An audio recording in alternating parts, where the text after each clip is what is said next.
Hello, kids. You're watching Guitar Quackery Live again. Uh, that's the channel. That's the name of the channel, Guitar Quackery Live. And you're watching it again, I hope, if you're a regular. If you're not a regular, then you're watching it for the first time. And Guitar Quackery, that's business cards here, is a repair shop right there for guitars, obviously. And it's situated at this rehearsal studio called Bob Elliott's Music Makers, NY. NY means New York. So it's in Midtown Manhattan. Great location, great people. Great people come here, great people work here. We just had some heavy hitters here the other day. Marcus Miller, Steve Jordan, the new drummer from the Rolling Stones. Yeah, they were here rehearsing. And then we got regular people as well. Well, all people are regular people. But yeah, so musicians and just recreational musicians come here. So if you are interested in the services here at Music Makers, just look up Music Makers on Google and you will find the number, call them, and yeah, and then take it from there. But I'm not Music Makers, I'm Guitar Quackery, so I'll be working on a guitar here. It's GS Mini. My shop is over there, and I'm about to make a dramatic entrance. Dramatic, you'll see why. And here it is, dramatic. I've been making these dramatic entrances lately because of this humidifier. Humidifier, that's an important thing, especially in the winter, and especially for acoustic guitars such as this one. It's a Taylor GS Mini. It's a popular guitar. This one has a, it's an acoustic electric version, right? There are some GS Minis without the preamp. I believe this is an older model. They use different preamps on these guitars. Yeah, and it's a Taylor, which means, did I bump into something? I thought I felt something. It's a Taylor, which means we don't do just a regular acoustic guitar setup on it. A Taylor has a bolt-on neck joint, unless it's an old Taylor with a still bolt-on neck, but with a glued-on fingerboard extension. The Taylors now are made with fully detachable necks, and you can change the neck angle. And we are going to be looking at that closely. Well, speaking of closely, why don't I show you this? So this is the official Taylor shim kit from Taylor. This is the open box. Here are the shims. Focus, focus. All right, so these are the neck heel shims, and these are the fingerboard extension shims. These are for full-size guitars, and these shims are for, you guessed it, the GS Mini. So the GS Mini uses one bolt through this hole, and there are bigger size guitars use two bolts here, and then one bolt through the fingerboard extension shim. A GS Mini does not have a sticker, but this is the sticker that would be, okay, this one was removed from the guitar, but here you have stickers, new ones, to restore the sticker that is inside of the guitar. So you would normally find the sticker inside the guitar over there where I'm pointing now. But like I said, not a GS Mini. So we'll look at these shims later, and we'll do a setup. Now, this guitar will require a little bit more than just a setup. The customer was complaining that it's hard to play, and she wanted me to put lighter gauge strings on the guitar. Now, the GS Mini is a short scale guitar. Short scale. It's shorter than a long, or like a standard scale length, right? So what does that mean? Well, if you think about it, a short scale length is the same as using a standard scale length guitar and putting a capo on it. So for example, if you take a standard scale length guitar, and let's just say for argument's sake you put the capo on the 3rd fret. Now when you play an E chord, it is in fact a G chord.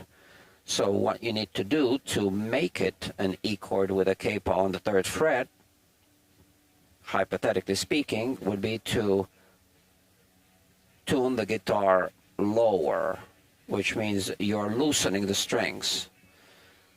So now let's think about that. If a shorter scale length would be tuned to a regular pitch using the same strings, the same string gauges as a standard scale length guitar, then the strings would be looser, right? Because it's as if we put a capo on a longer guitar. So for that reason, we actually need to put heavier strings on a shorter scale length guitar to achieve the same string tension. Now, if if the tension is too low, then the strings vibrate more, and they're more likely to hit the frets when they vibrate, and also they are more likely to go out of tune because there's not enough tension to keep them in tune, and they also don't sound good. If you lower the tension of a string, as you know, eventually it's going to start sounding like, I don't know, very muffled, right? So the standard strings that come on the GS Mini from the Taylor factory are what we call 13 gauge strings.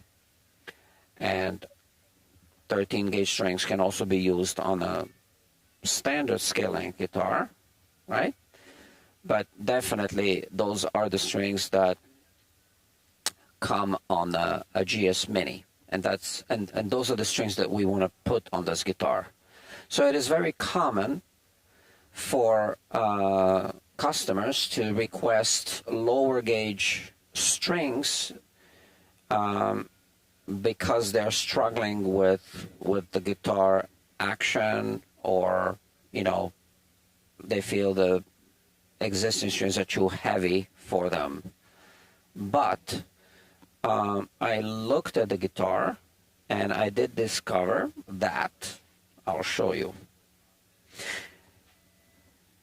Well, we can work on some improvements without changing the gauge of the strings.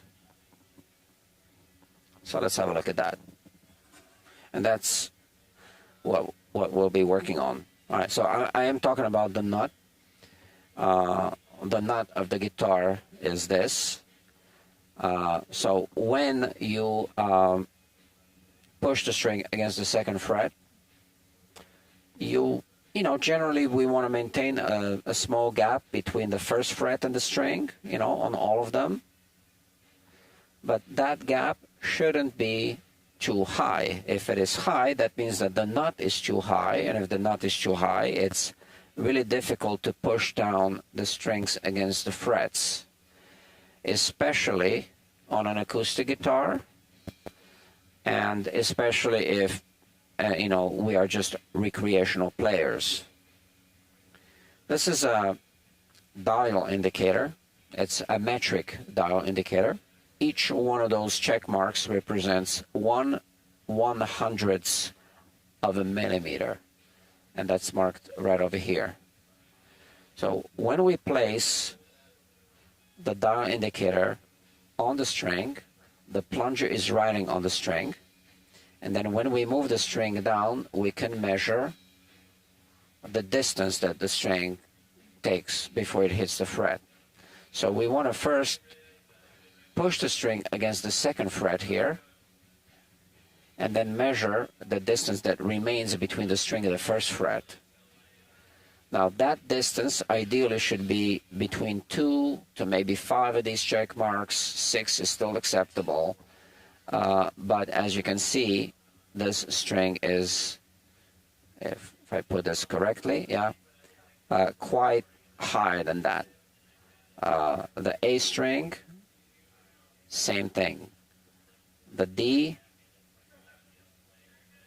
the G, this one is really, really high, right? And then the B, very high. And then the high E string, also very high. Now, if the treble side strings are really high at the nut, you will really feel them under your fingertips because they're very thin. So a thin string is more like a sharp blade. A thick string doesn't hurt your fingers quite as much, but a thin one really cuts into your fingertips. So that's the first thing we'll be doing, really, is we'll be servicing the nut. But we also want to do some fret work. Whenever we do fret work, we actually, in fact, remove a little bit of material from the tops of the frets. So it is good practice to do the fret work first and then the nut.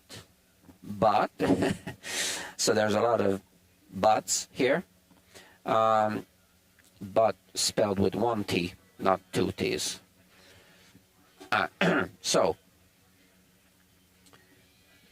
the frets are pretty good, so the fret work that I'll be doing on this guitar is going to be minimal, which means I'm going to be removing a minimal amount of material. So I will in fact work on the nut first, then I'll remove the strings and work on the frets, and then when I put the new strings on, then I'll just touch up the nut if it needs to be touched up. Okay? So that's that. Also, just want to mention that if the nut is high, you really can't achieve a good setup on a guitar. So, just also because of other reasons. So let's get to work. I see that I do have one person watching me live.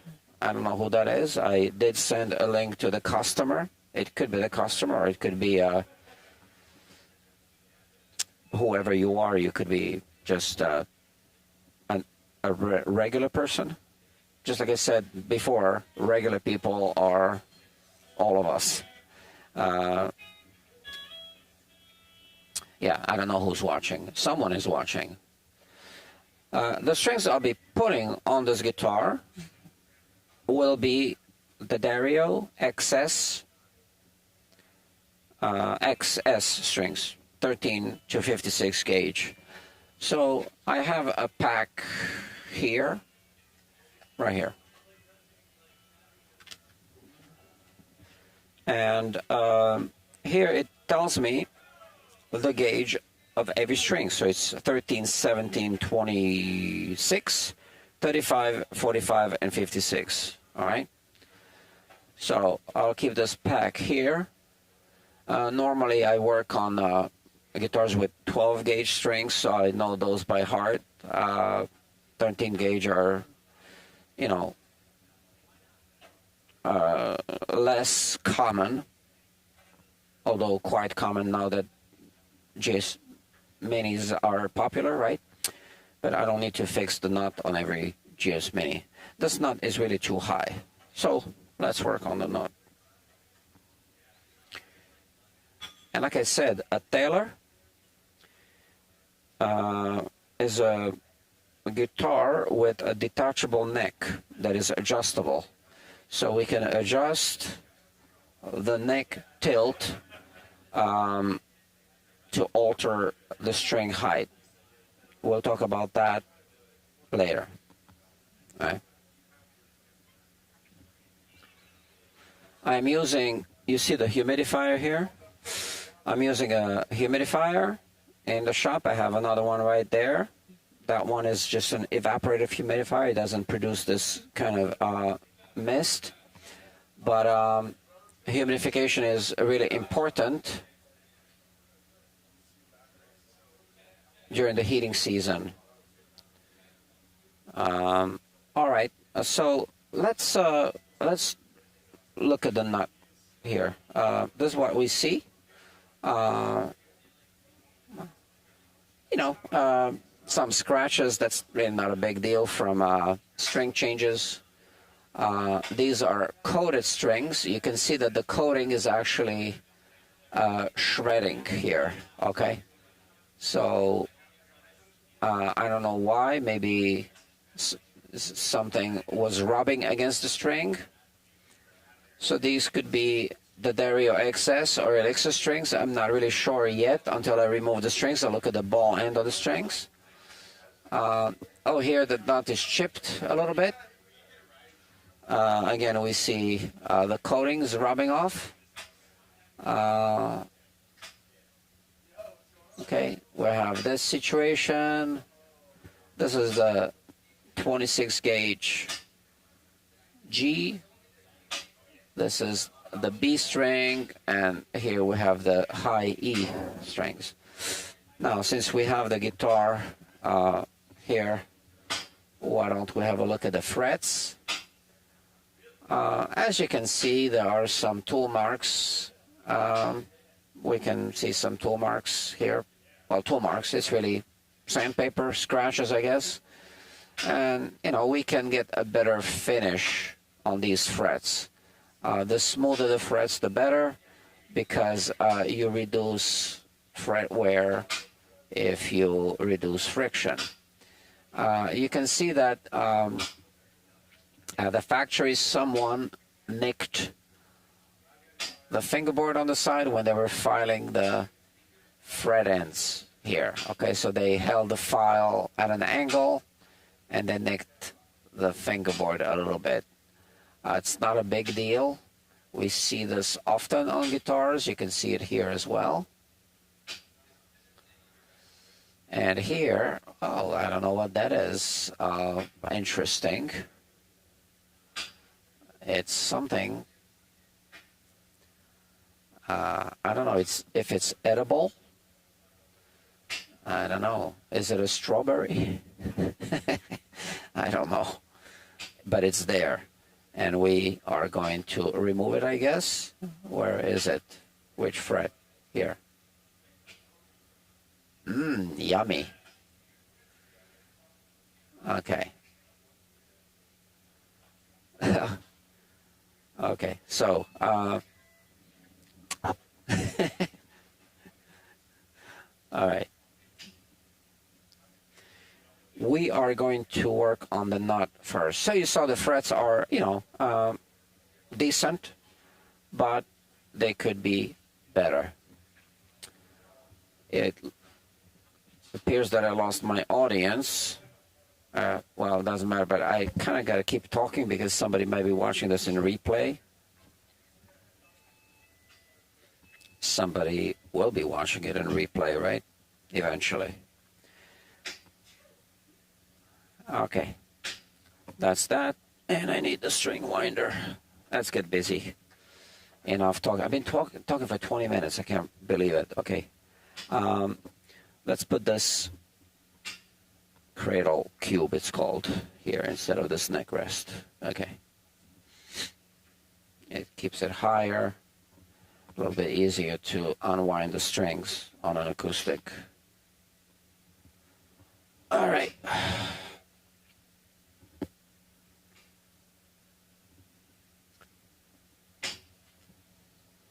I do need to reposition this camera before I get started.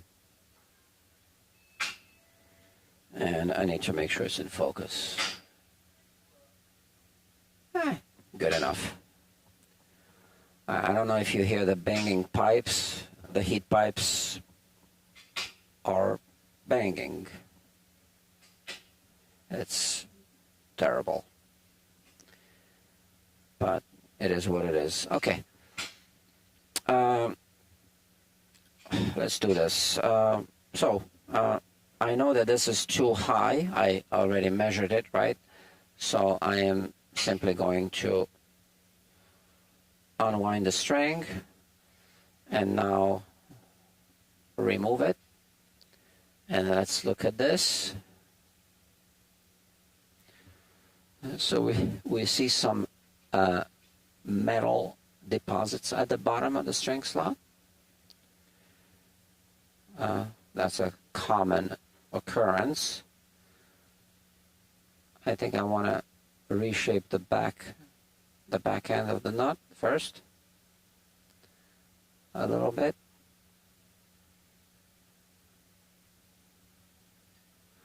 Okay, and we want to remove this.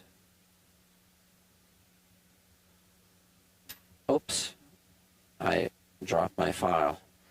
And that's a 56 gauge file. Maybe a little bit too much light here. And yeah, and now we file it.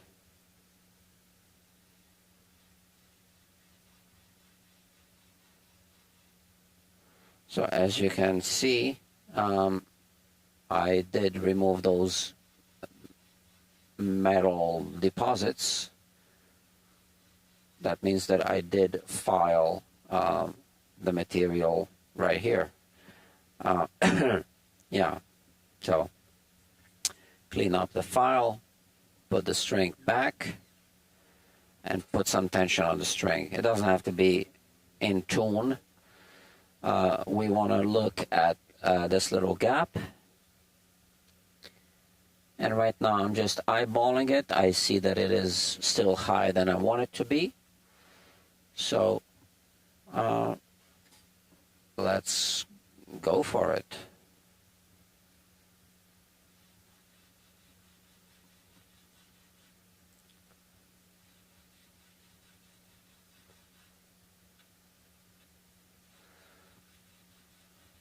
So we are going to go for very low action and very low relief at the nut, just to make it easier to play for this lady who owns the guitar. That's why she plays it. Now this looks already very good, and at this point I do want to take a measurement. I don't want to be relying on instincts and intuitions too much. This is a really good measurement. Now it's not easy for me to do it this way, okay? But just to show it to the camera.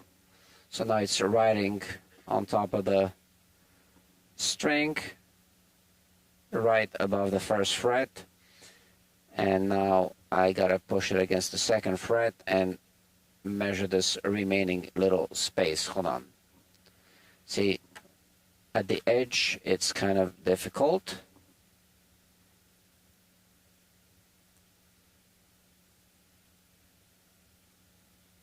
This is it. This is when I tap it like this. But like I said, at the edge, these little feet sometimes slip off, and it's hard to take a steady measurement. But I can also look at it and tap it, and I see there's barely any space left. So that's exactly what I want on this string. Now we're going to move to the A string, which is a 45 gauge string. There is no 45 gauge file, that doesn't exist, but we do have a 46 gauge file. So we take the one that's slightly bigger, and we move over to the A string right here. Now that does have a little bit of a chip here, but it's really not going to affect the playability. And here we remove the string, loosen the string so I can remove it. And now we can inspect first the bottom of the string slot. So let me shape the back end first. So the string is going at an angle towards the tuning post. So I want to remove some material here from the side to reduce that secondary break angle, the sideways break angle, right? We saw some metal deposits there, and I already filed them off as I'm filing the nut, and that's it, right? But I still haven't altered the string height, right? So now I just want to clean up the file and this time I do want to file the bottom of the string slot. Right here, you see I just removed those metal deposits, but I also want to kind of turn the file in that direction because I want the string slot to guide the string towards the tuning post. All right, and we clean up the front like this. And now we clean up the file, put the string back, put some tension on it, and take a measurement. Or first I am eyeballing the measurement. This is already pretty good. And I'm listening also for the sound that it makes when it taps the fret. I can hear the sound. I know you cannot hear it because of the type of microphone I'm using. But I'm going to take a measurement and confirm. Very, very good height. Again, I am going to show it towards the camera now, which is not convenient for me, but so here we're against the second fret, and this is the little space that's left. So when I tap it here, that's that little space. That's what we have. Now we can move over to the D string. So here we go. Focus, focus, and let's remove the D string.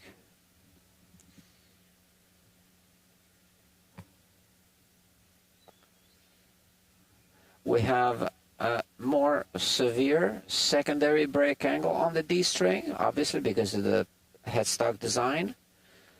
So we want to look at that. This is why we have this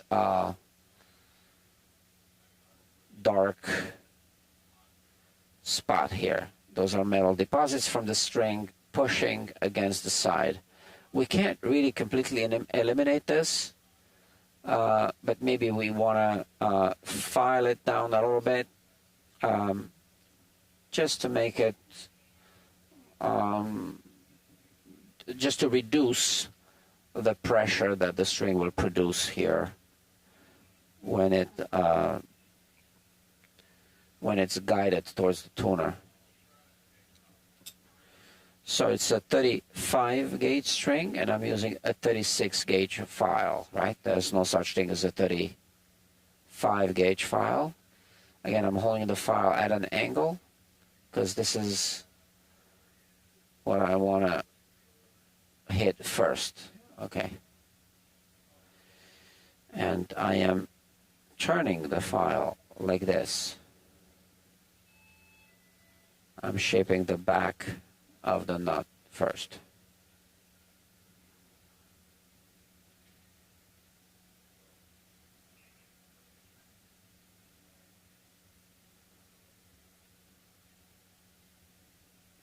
So I don't know why this nut was too high.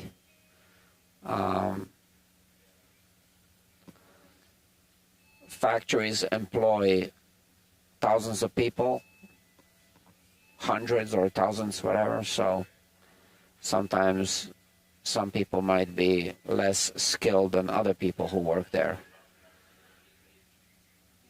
Now we want to hit the bottom.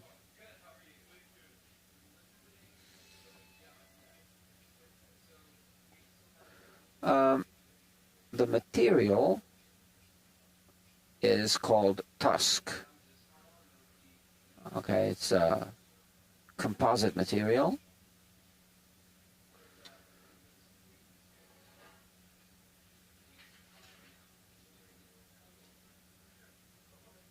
It's quite resistant to string wear, but it's easy to file it too deep,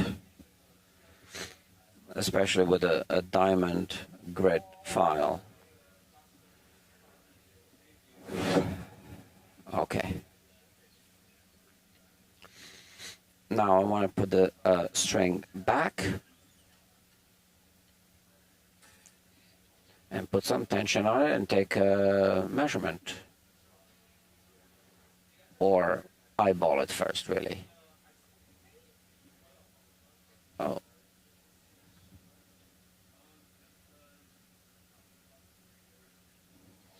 And interestingly, this is also getting very close. Excuse me, somebody's calling me, and I know who this is. We were planning to talk, but I can't talk right now. Message, can I call you later? And I think the answer will be yes. Sorry. I am streaming. No. Let's see if I received a reply. Or maybe I should pick up. I only have one person watching right now, which is actually no one, because that's my phone.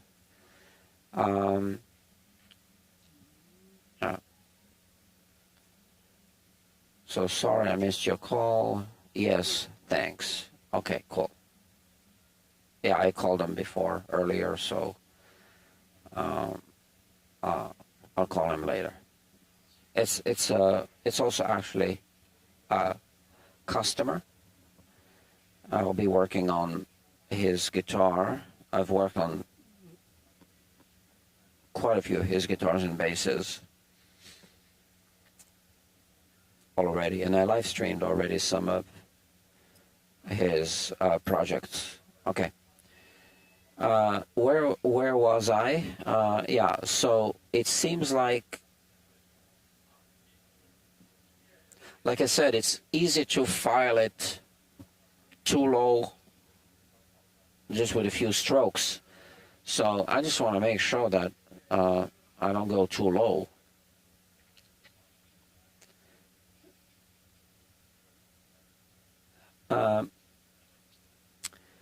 I can touch it just a little bit more with a file. So we're almost there.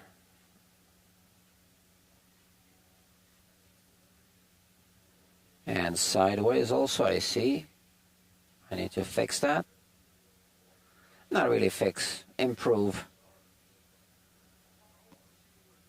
Okay. Always clean the file, especially with Tusk. It really clogs up the files. Yeah.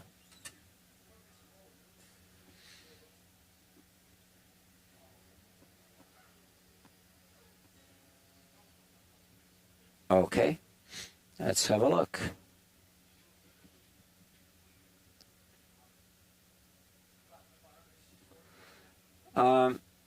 Yeah. Let's see. So on this guitar, we want to go as low as possible because the customer is having a hard time playing this guitar. So I'm going to go a little bit lower.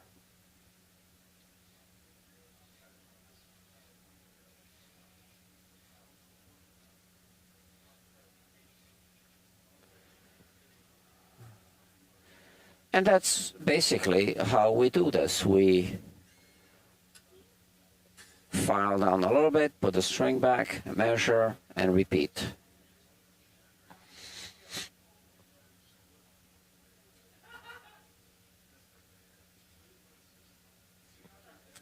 This is pretty good. I always confirm they look the same.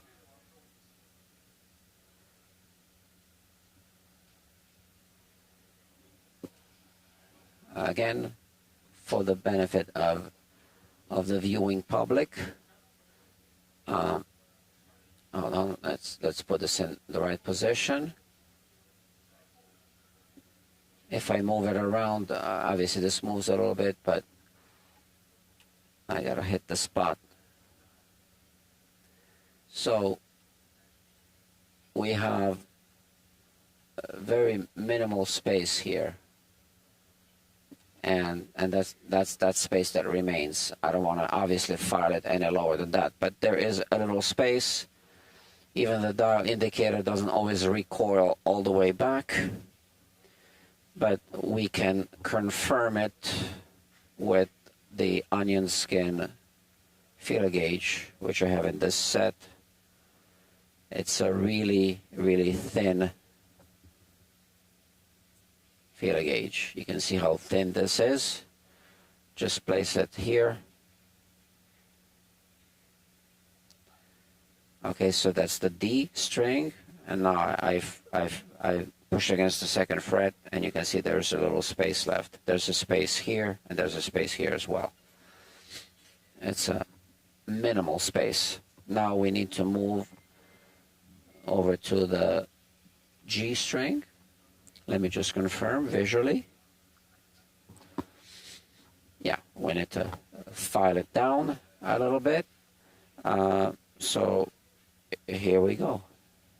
This is it.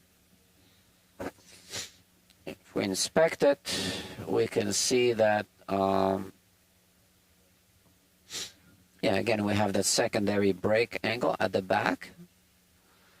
But you know, the string is pretty loose at the back end, which is what we want. It is just a little bit too high.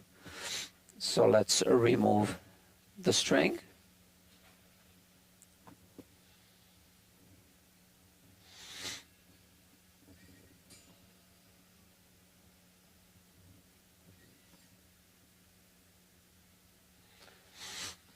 And this is what we typically see on the G string.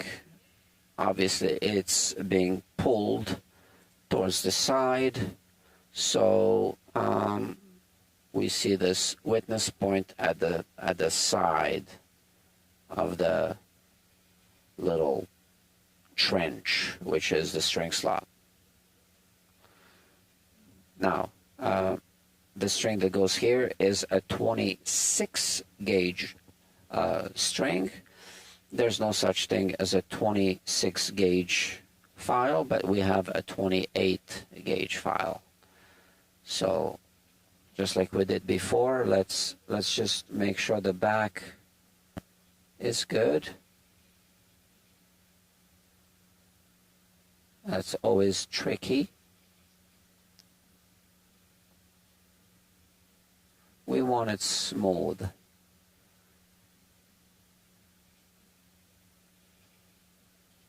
Okay. And now we can file.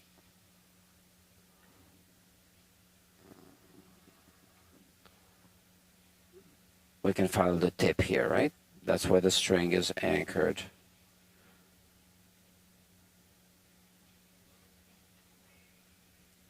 Like I said, it's very easy to cut too deep on a tusk nut, which is why we want to play it safe. And now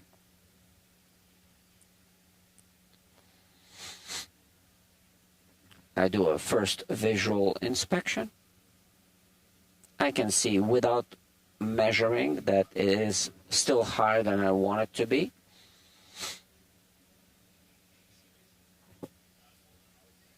So I didn't expect it to be just right. Making sure I don't get my files mixed up. So that 28 gauge.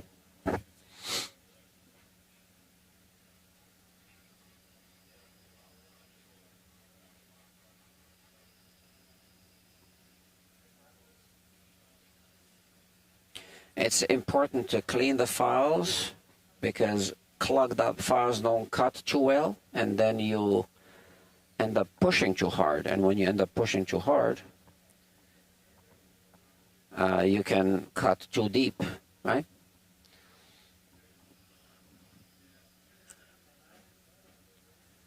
I want to go even lower.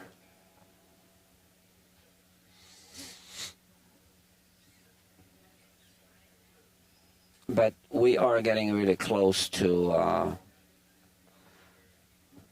the height that I want to achieve.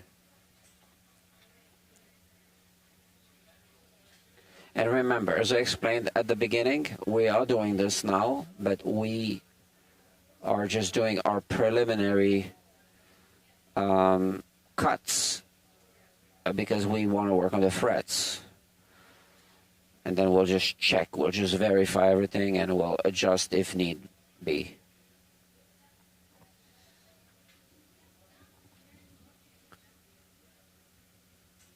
And when I tap it, I compare it to the one I already did. Now I can see that it's higher than this one.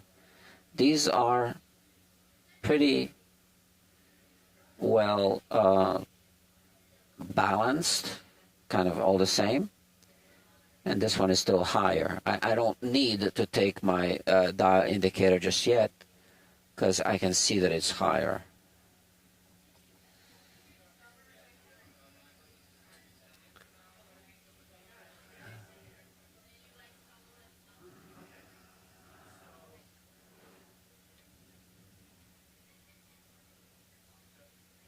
Every time the string goes into this string slot, it leaves a little bit of metal at the bottom, right? Or in this case, a little bit off to the side.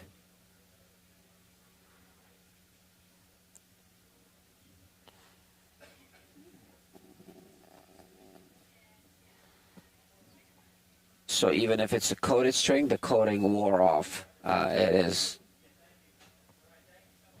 time to replace the strings. Visual inspection again. Comparison. Still a little higher.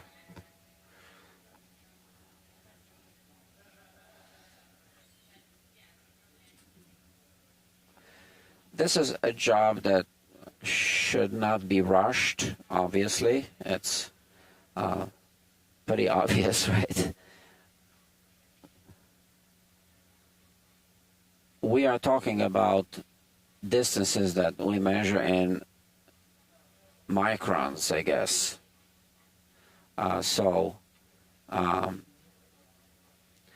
Right now I'm only using the bare weight of this file as it falls into the string slot. I'm not even pushing down on it at this point. I'm really smoothing out the bottom, removing some of the scratches, and yes, still lowering that string slot, but I'm definitely not pushing down on the file.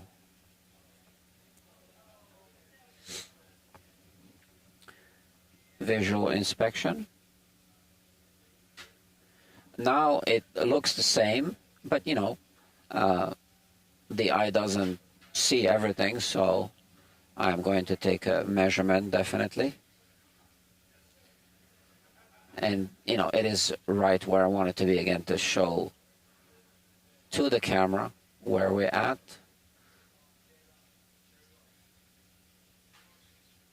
So that's that little space that's left after I touch down against the second fret.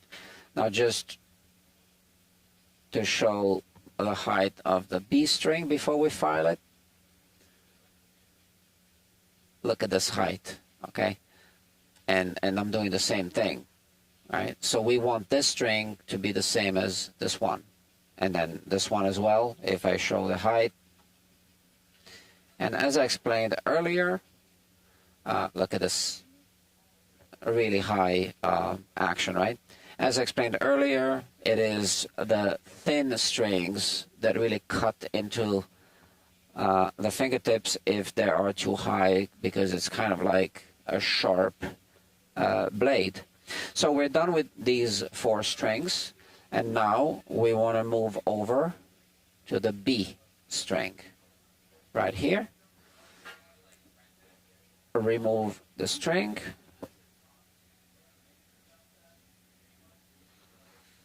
and inspect the string slot. We see some metal deposits at the tip. So, it looks good. Let me use my brush to remove some of the debris from the back.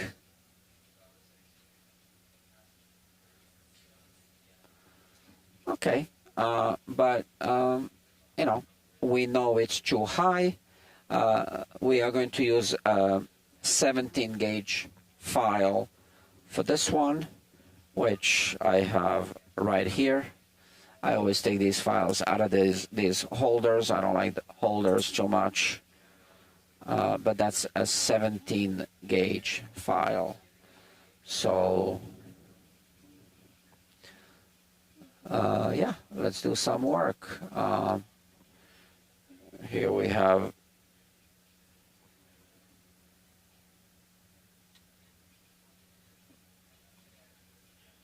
so it's pretty low at the back end. I don't even think I want to file it any lower at the back. Like I said, we do need to be careful with tusk when we file tusk. So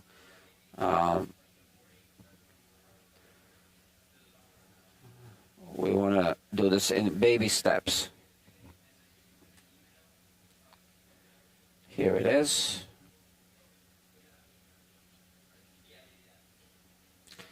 And first, visual inspection. It still looks too high.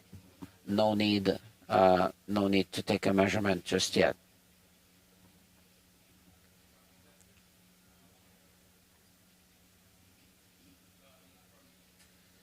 Again, it's a 17 gauge file. You can see this here. And it's a 17 gauge string.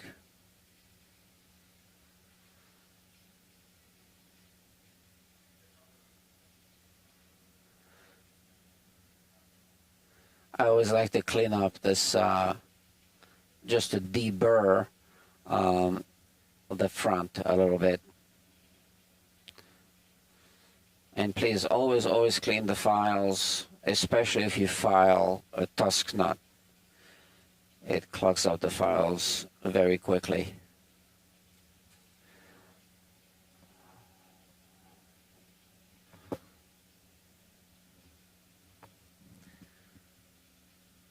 Now this is getting close, but compared to this one, I can see it's still higher.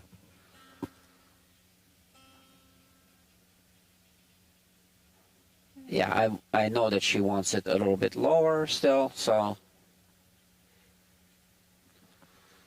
it's important to know what the customer wants. Every customer is different. Some people actually like higher action. Some people need a higher action at the nut if they use the slide, right? But not this customer.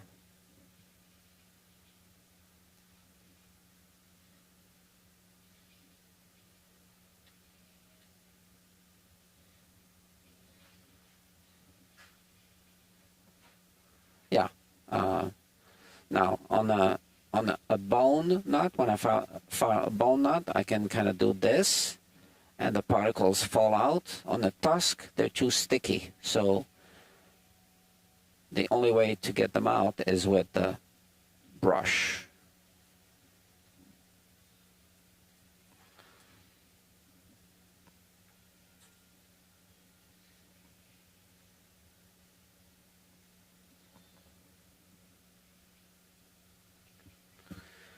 This is really good, but still higher. And I know the camera is not picking it up, but I just need to get the job done. So since I know for myself that I want to go lower, I don't need to take the dial indicator just yet. I just do another pass.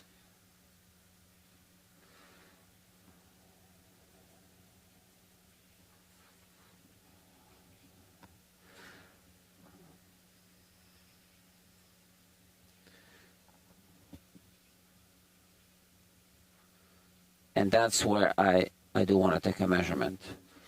I think it's a little higher, but I'm not 100% sure.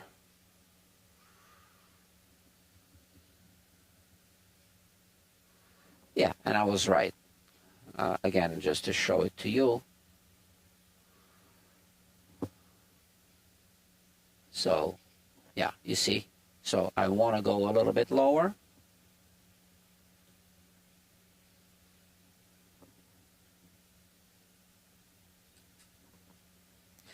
I am using the old strings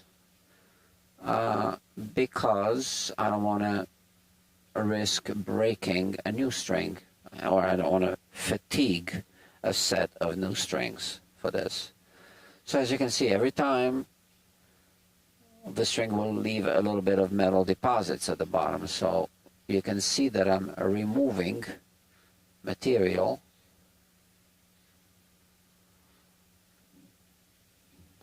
Because I'm also removing that discoloration, right?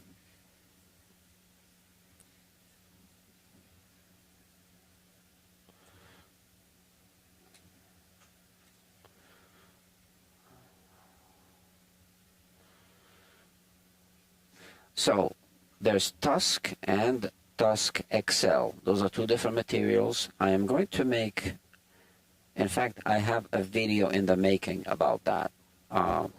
Tusk XL and Tusk, two different materials. So Tusk XL is supposed to be self-lubricating, and this to me looks like Tusk XL. Tusk looks different.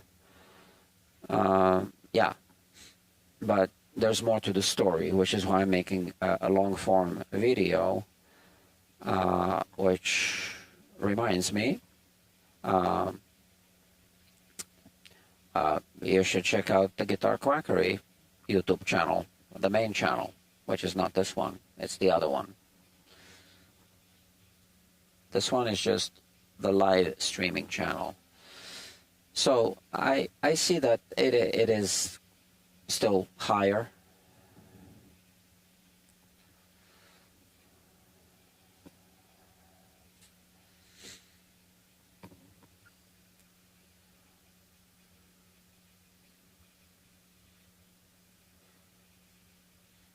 Okay.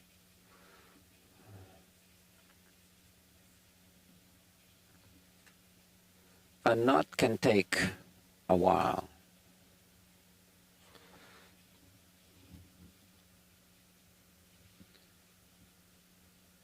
So I think it's a little high. Yeah, it is higher. Yeah, needs to go lower.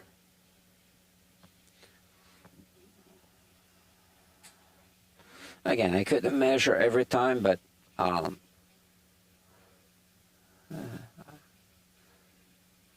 we do save some time if we don't measure on every pass when we see that it's still higher than it needs to be.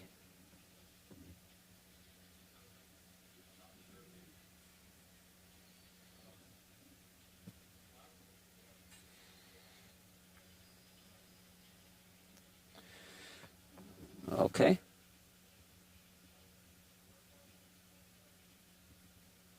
I think it's still higher than this one, but I will take a measurement.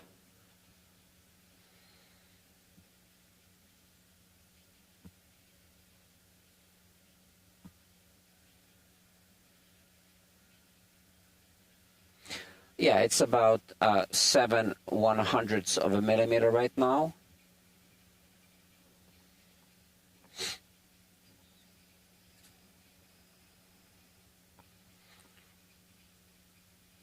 So it's slightly above the spec that I want. To be honest, it's still within spec that would be really commonly acceptable. But I do want to go as low as I can go.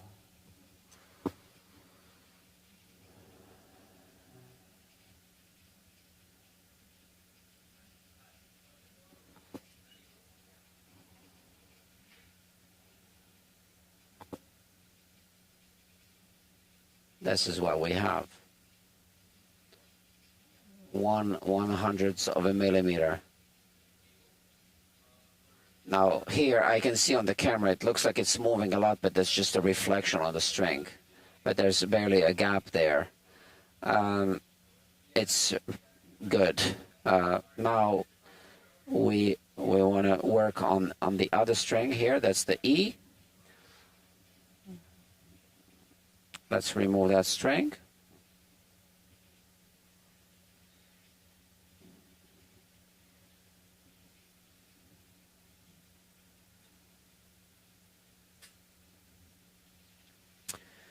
And for this string, it's a 13 gauge string, right? From a 13 gauge set.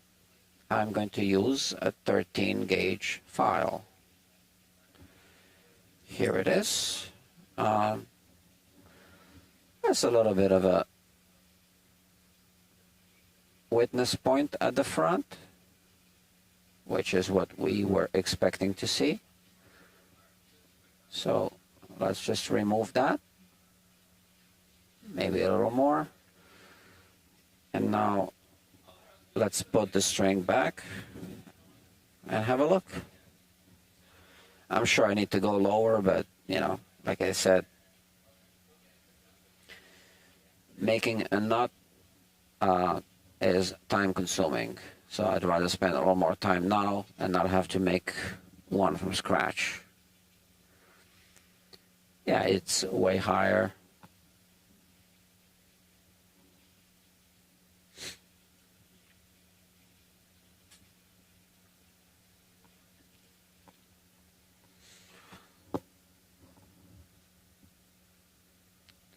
Too high.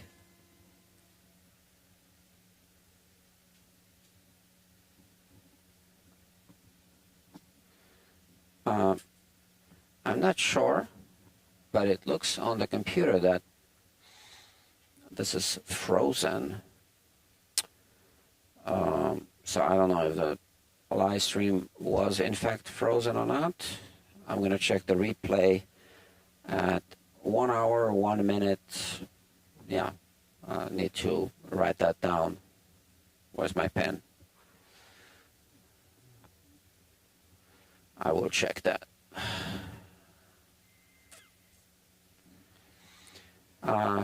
Well, no one's watching anyway. Oh, Blue Elvis was here. So 1 hour, 1 minute, and about 20 seconds or so.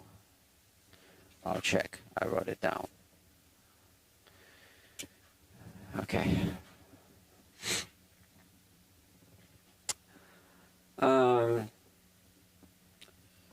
Yeah. So I forgot what I did last. So let me check again the height of the string.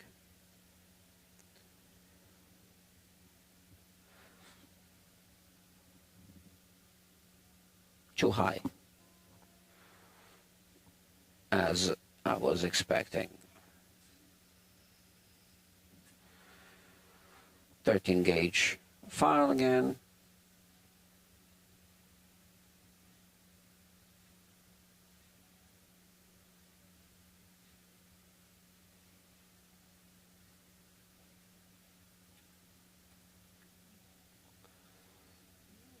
We are almost done with this, with the nut, not with the whole project.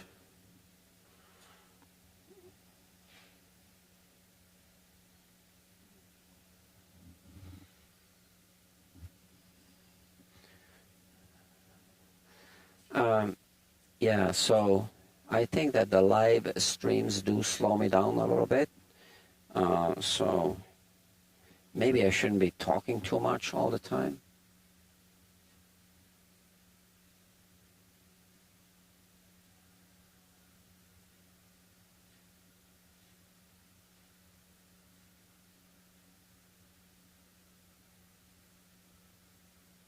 I'm shaping the back end.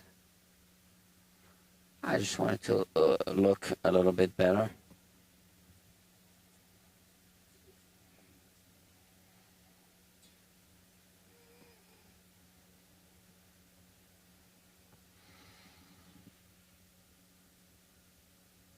This is really, really close. I do believe that it's higher than what I want.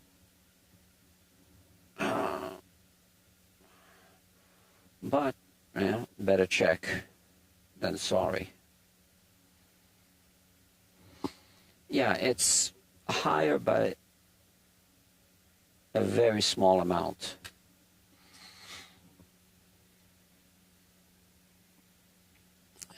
It could require just one more pass right here at the tip.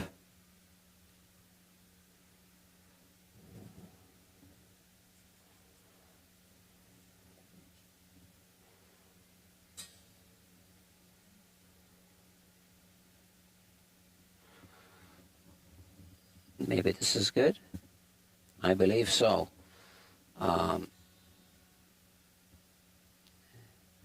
It's at the edge of the fingerboard. It's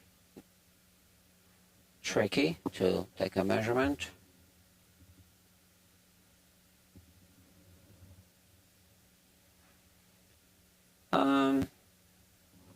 Yeah, I could go just a little bit lower.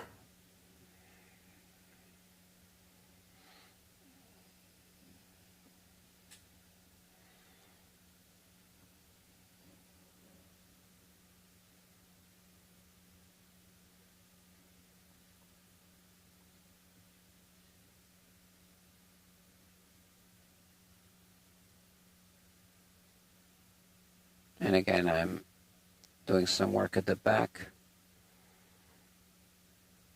No one's gonna see it but me. But, you know.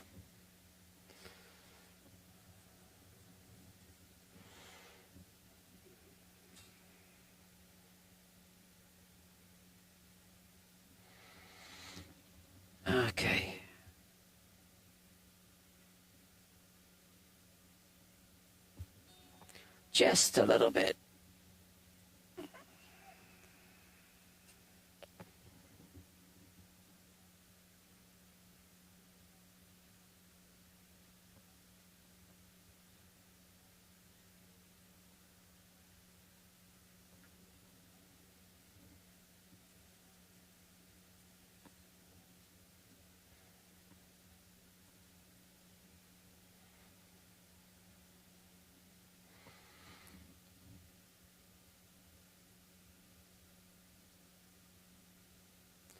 I could go just a little bit lower.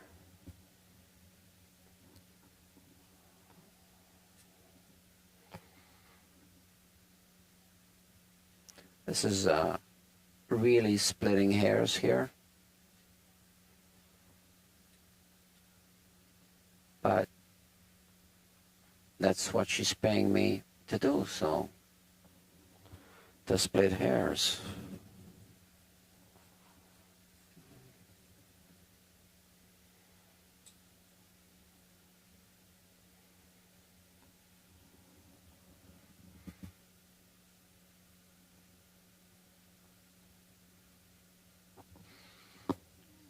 Let's have a look.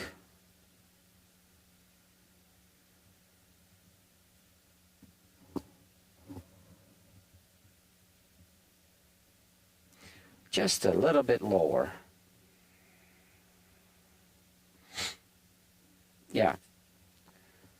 It's like a dentist adjusting your bite after a filling.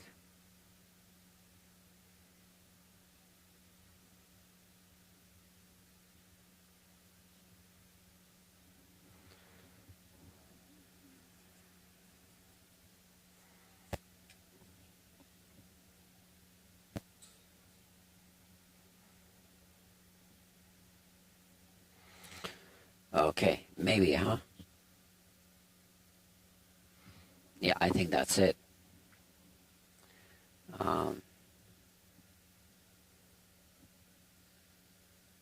Yeah, that's what I want. Once again, for your benefit, I turn this around like that. It's difficult at the edge. Sometimes I need to readjust, and you can see that this moves when I readjust it.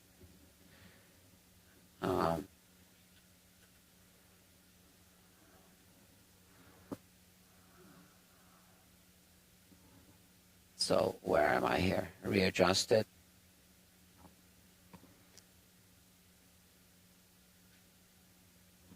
Come on.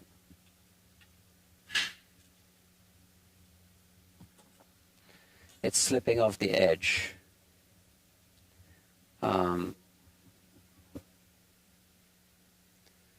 So I can't even take the measurement. It's so low. It's like when I turn it around, it's different. I'm going to have to check my dial indicator. There is definitely a gap. Maybe because it's tilted.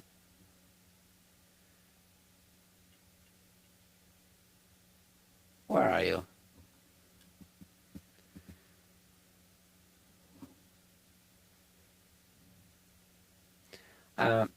Yeah, well, there is a gap, which I can confirm with this. See? There's a little gap here. Barely a gap. I think, yeah, my plunger is not exactly centered, so when I turn it around towards the camera, it's not really riding on the string. But I can move the camera here.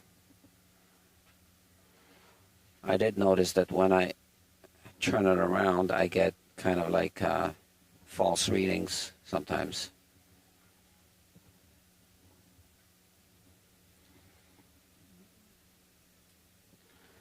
Is this good? Yeah. All right. So here we have it, and Again, the edge is difficult. Ah. I was getting a reading before.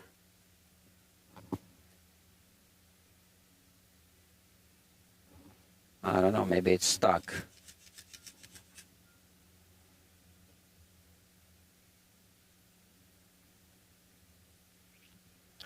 Anyway, there's a really tiny little gap, and that's exactly what we want. Maybe if I put more tension on the string.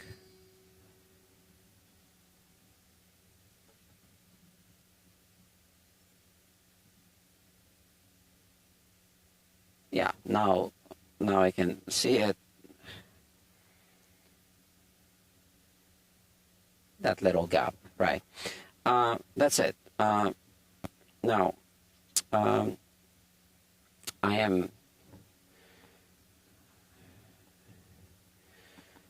going to just check.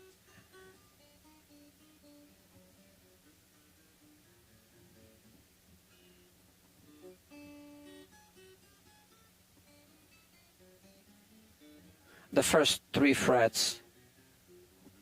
So it does play better. It feels softer. So next thing, well, I need to clean up a little bit. And looks like I lost my audience. Well, I can't blame people for not wanting to watch this. This really is not for everyone. So next I am going to polish the frets. So I need to work on the fret ends a little bit first, yeah, and then the crowns. So these are Music Nomad files. It's a set of crowning files, not files.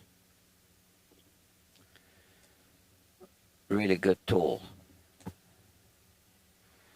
I like it. Or I like them.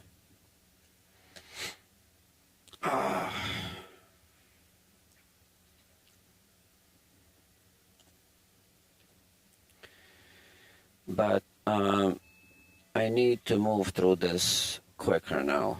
All right, so let's put the files away. They're here. Let's put this away.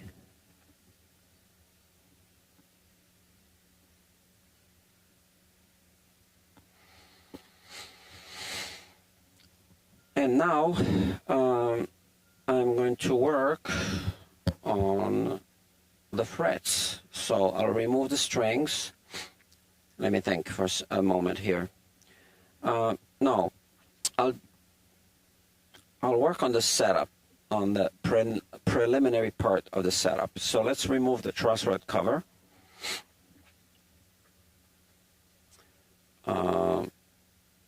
And adjust the relief. And then look at the action. So the nut needs to be good first before you can measure the action. And the relief needs to be good before you can measure the action. And then comes the action.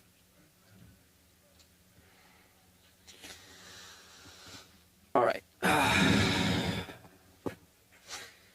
This is my StewMac straight edge. It's a great tool. It's got sharp corners. I'm always very careful how I use it around guitars. And here it is. I put the neck rest here, like this. Feeler gauges. All right. See what we got.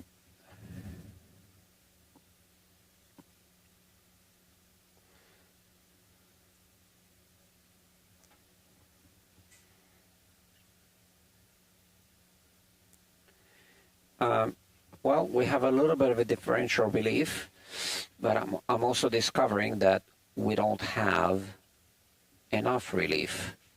So I need to loosen the truss rod a little bit,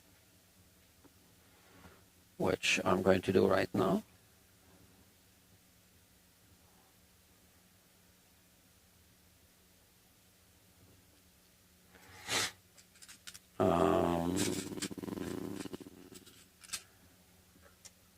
No, the red one, right?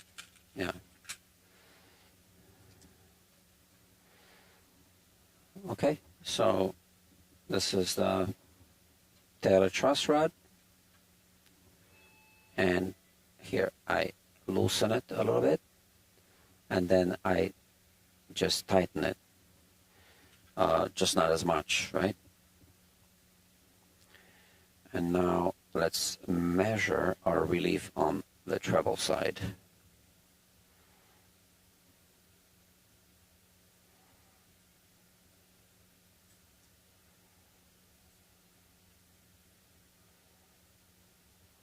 Six 1,000ths, yeah, 6 1,000ths going through. That's one. And here, that obviously goes through because I know that I have more relief on the base side, 8 1,000ths. That's 1,000. So 8 1,000ths going through here, 6 1,000ths on the treble side. We have a little bit of a differential relief in the favorable direction, less relief on the treble side and more on the bass side, which is what we want if we have a differential relief. We wouldn't want to have more relief on the treble side. So that's good. And now let's measure the action. So the action on the GS Mini can be lower than on a full-size guitar.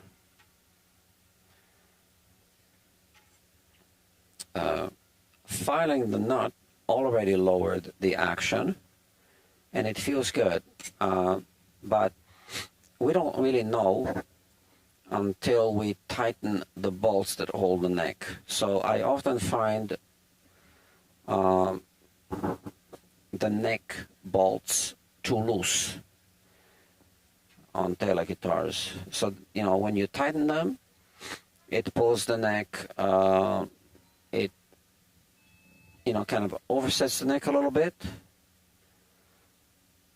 and lowers the action. So I need to do that first. So I'm just removing the strings, loosening the strings, and I'll put a capo on the neck to hold the strings. I will tighten the neck bolts on the inside,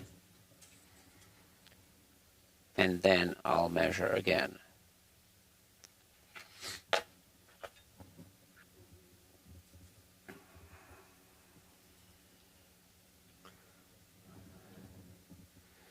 Just like that. So the trick with the capo is basically just to hold the strings. Now I am going to remove these strings using something that here.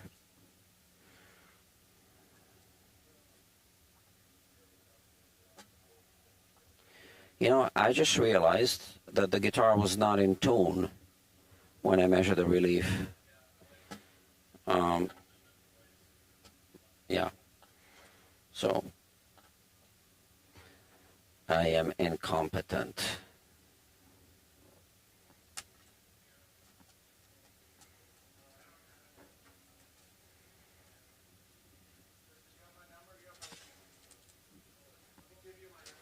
Okay, let's push these ball ends.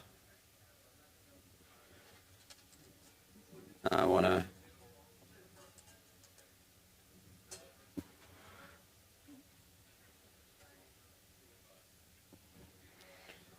we got tools.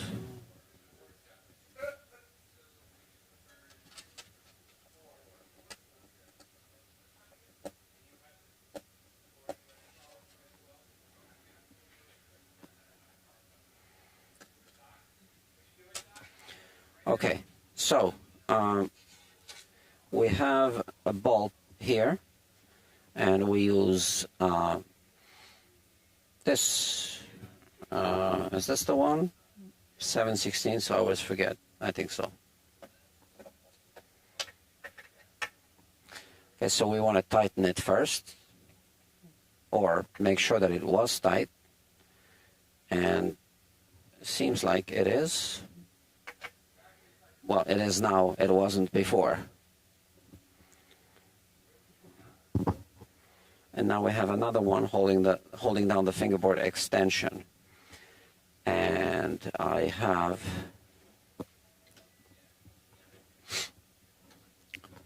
where did I put it? I think I have it here. Yeah, here it is.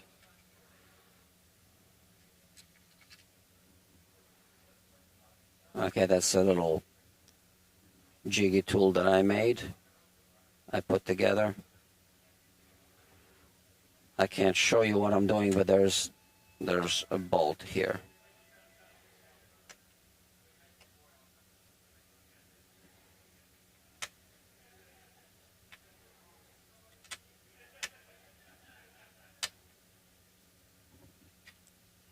It feels a little off. Oh, okay. And now I just tighten it. Make sure it's tight. There you go.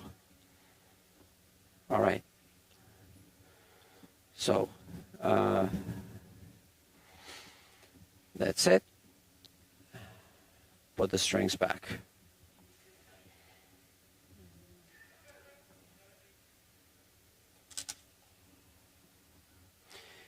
So I am going to verify that the relief is actually good against the proper string tension.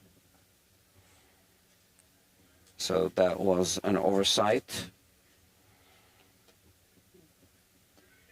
but I can easily correct it, right? So I'll do that first,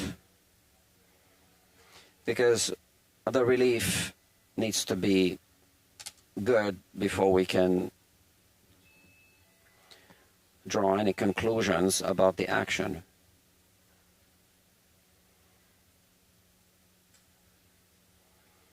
And the truss rod adjustment isn't the adjustment for the action. On the Taylor guitar, it's the neck angle. We don't want to shave the saddle on the Taylor guitar unless we need to shave one of the two sides, if it's, giving us a high action on one of the two sides because of the way that the soundboard settled. Because the soundboard has this soundboard deflection, so sometimes it can puff up on one side more than the other. And then even on the Taylor guitar, we might need to do like an adjustment of the saddle and file the saddle on one side or another due to the fact that it's not, the right action on one side or the other, if I'm explaining this right.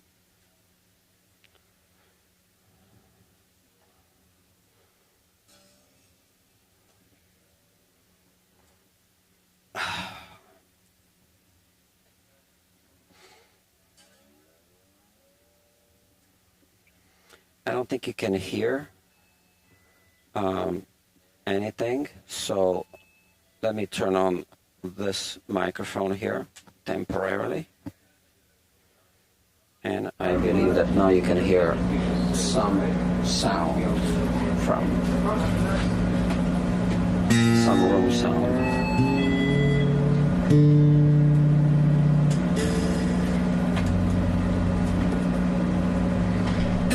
ambient sound.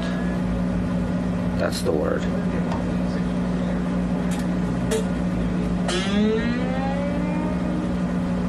Okay.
Okay, so now we want to measure our relief and see if we have the good relief, the proper relief. So back to this.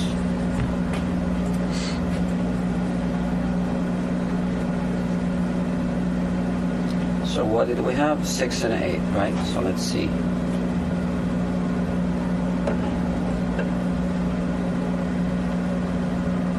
Okay, that's a little tight now.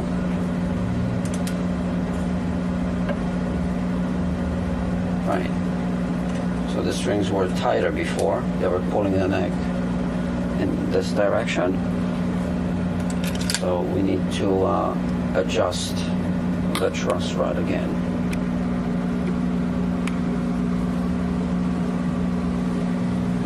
We need to release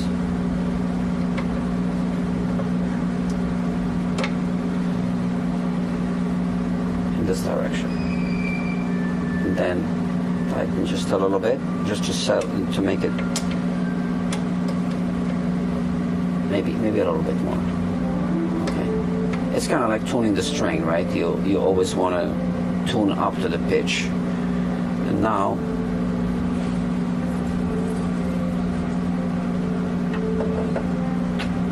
let's see if we. Okay, that's 6 1/1000s. 8 isn't going through. 6 is going through. That's this one. Now let's move over to this side. 6 is going to go through easily.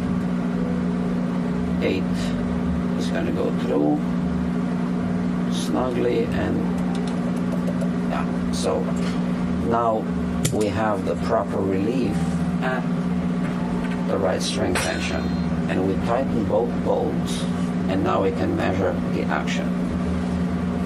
And where is my action gauge? Here.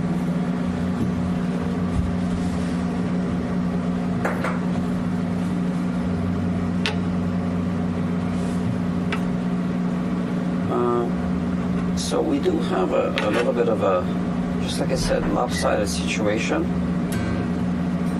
where I would want to actually see the action a little higher on this side, but here it's falling right where it needs to be. So I'm going to have to change the shims to raise the action a little bit, and then I am going to have to shave the bottom of the saddle on the bass side only. Just a little tiny bit, okay? So that's what we have. So once again, that is because of this soundboard deflection. So we have a hump. That's by design, but the guitar will age. So in this case, it kind of puffed up more on the bass side, So now, in order to get the correct action between the two sides, after changing the shims, we need to shave the saddle on the base side just a tiny bit to lower it, because now the action is too low on the treble side. And then it'll be too high on this side if we don't compensate.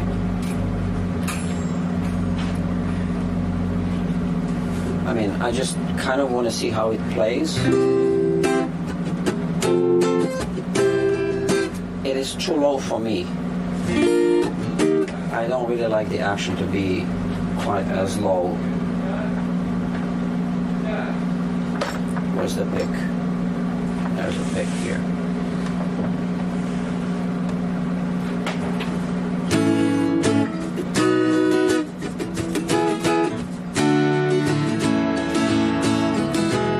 I can't really feel it on the open chords. But here, like on the C bar chord,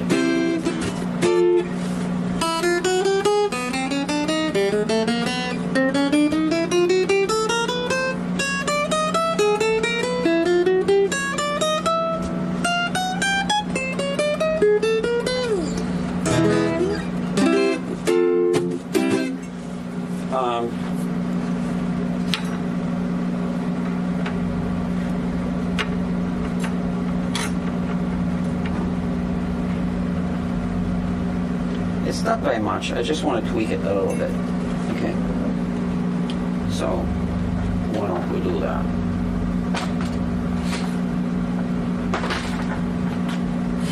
So once again, we want to remove the strings, and this time we'll remove the neck.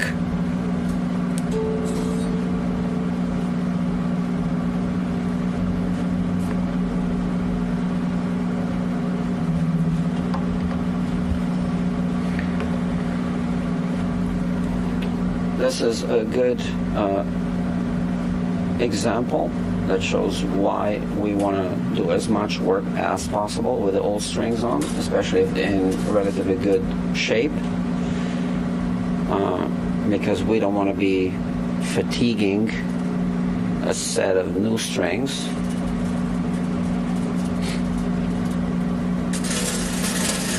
Okay.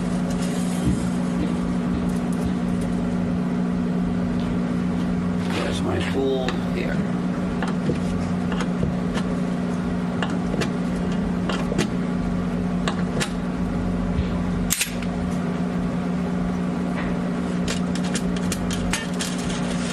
And now we'll remove the neck.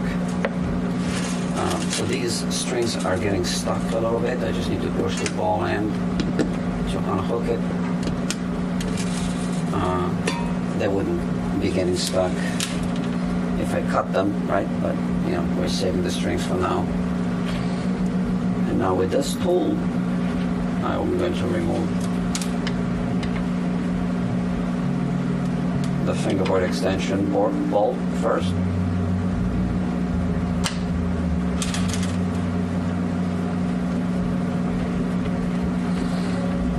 Okay.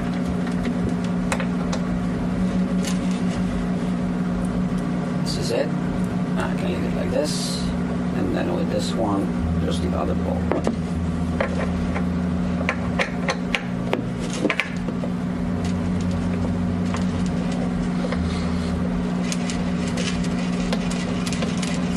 Now I'm holding the neck like this, firmly.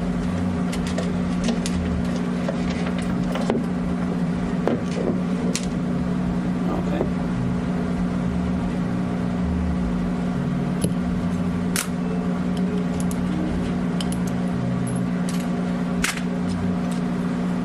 So it's a bolt-on neck, like I said, it's a Taylor.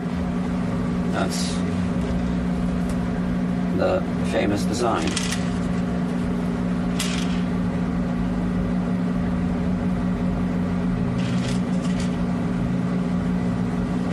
Okay, there you go. Yeah, these are the two shims, existing ones.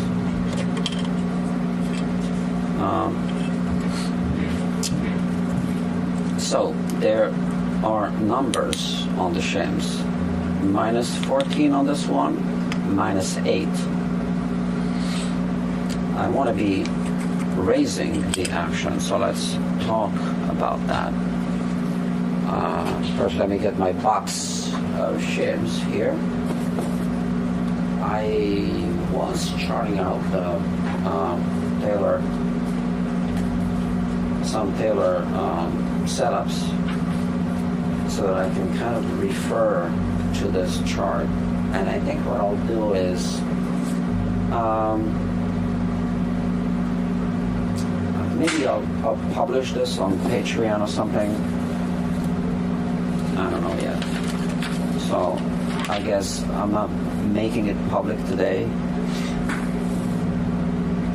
Yeah, so forgive me.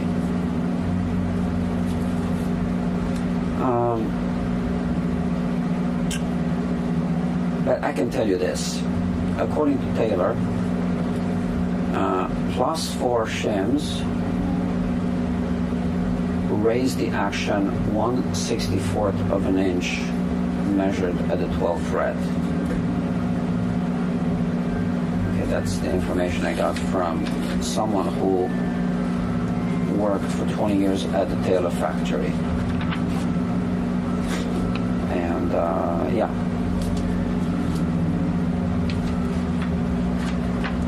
But I don't work in 64ths of inches.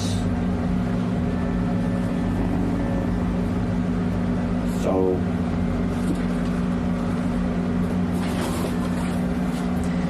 anyway, well, I got minus 8 and minus 14. So there's a differential of 6 there should be, right? So here are the shims.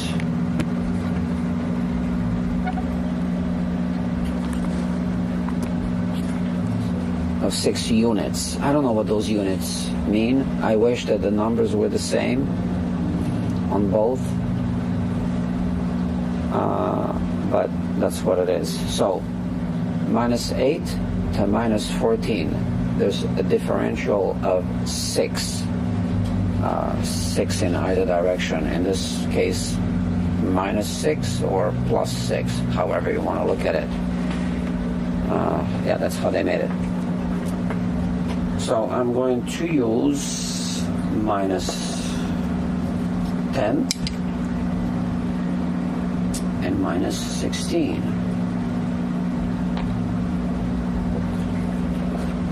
to move that neck. I got a whole bunch of shims. And here's the frustrating part. I just heard, I bought these straight from Taylor, these neck shims,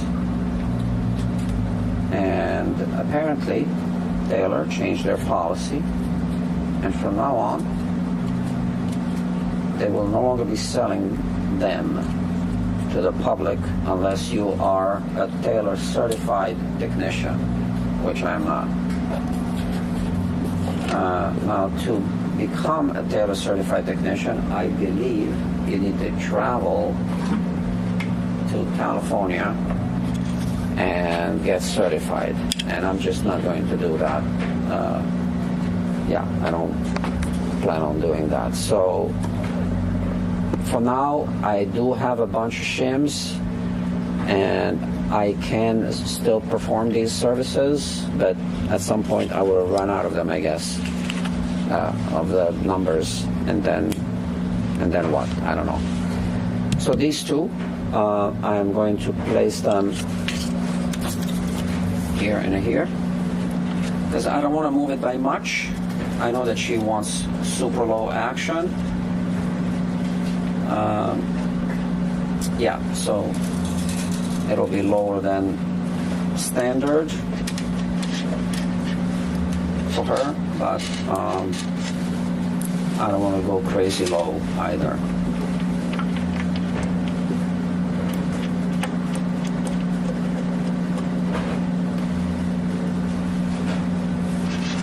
Where I put that here.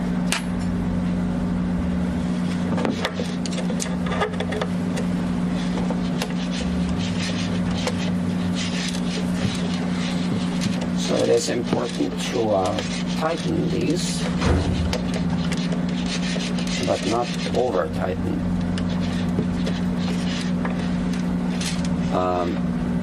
Yeah, I just realized I'm still running this microphone. I don't know if the sound is good. I'm going to turn it off for now. Yeah, so basically I turned off this microphone.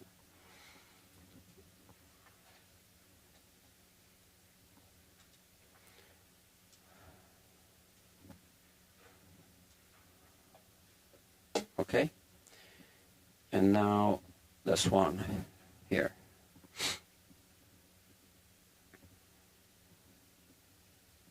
So that's the one for the fingerboard extension.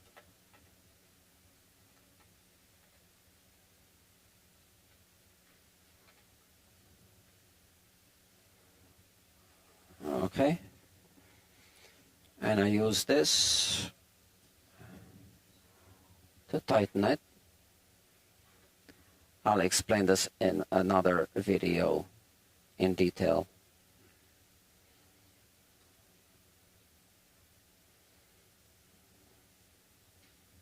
Okay,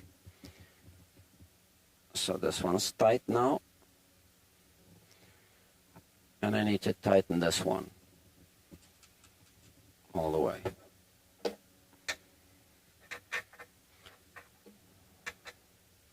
So the GS Mini does not have the stickers.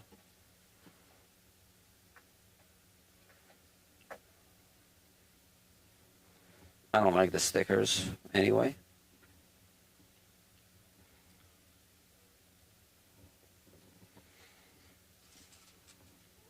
Here.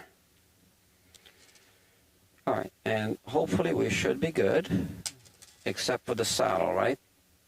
So the saddle comes out.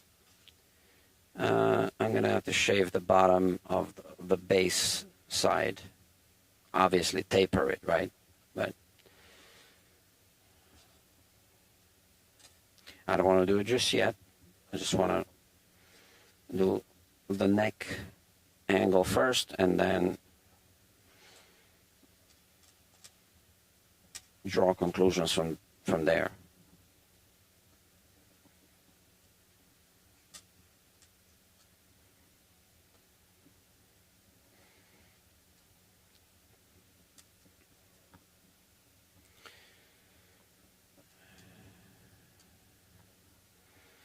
I think it goes without saying, you always need to orient the pins in the right direction. They have a little groove, and make sure that the strings fall in the right places.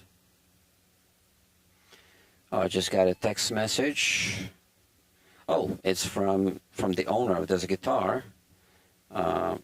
She says she's watching. Okay, so I gotta be careful with your guitar now.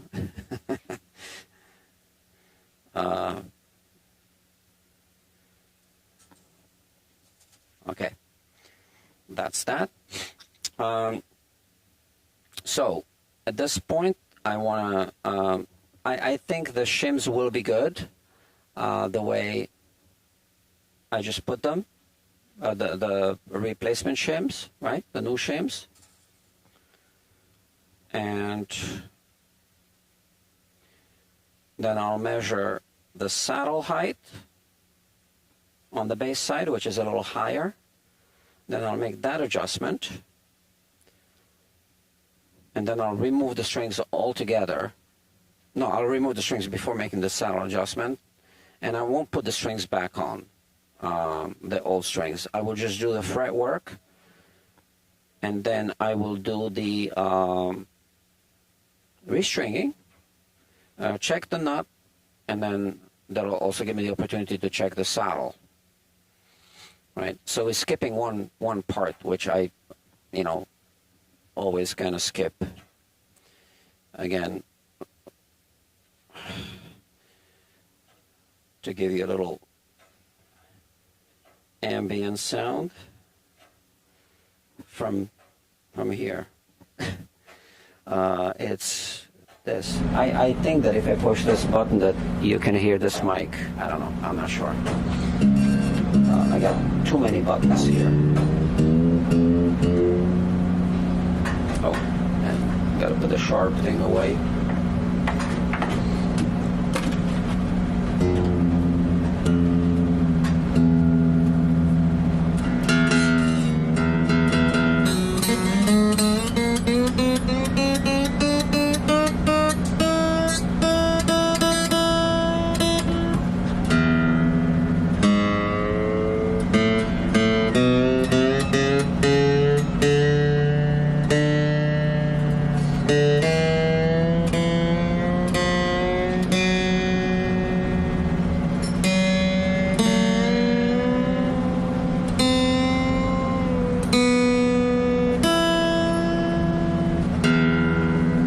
So the guitar actually goes out of tune a little bit as you're tuning it, because the strings are flexing the neck and they're also pulling the soundboard up.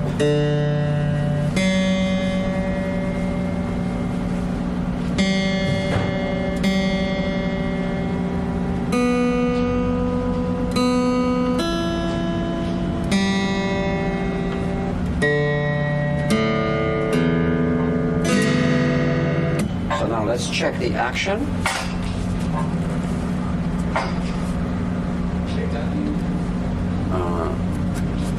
Here we have the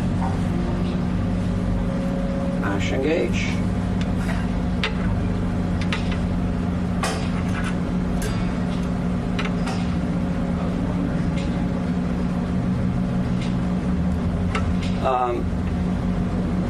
You know, I went in the wrong direction. Damn it. How did I make that mistake? Okay. And now it really plays too low. Yeah, sorry about that. These shims are sometimes confusing. So I had a -8 and -14, so I'm gonna need a -6, okay, and a -12.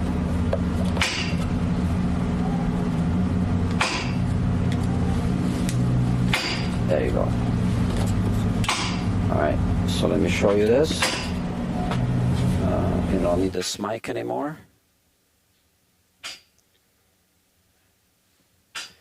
So this is what I should have used here. So these are the original shims, and these are the two that I should have used. And I went in the other direction, so I lowered the action even more. And honestly, it was way too low. So yeah, I don't know what I was thinking. Well, now you know.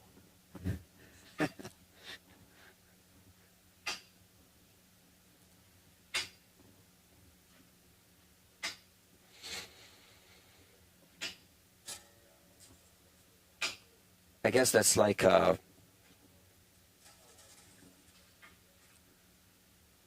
tightening or loosening the truss rod in the wrong direction to adjust the relief. Amateur. So I guess I do need that Taylor certificate. Yeah. After all. But no problem. Listen, we'll fix it.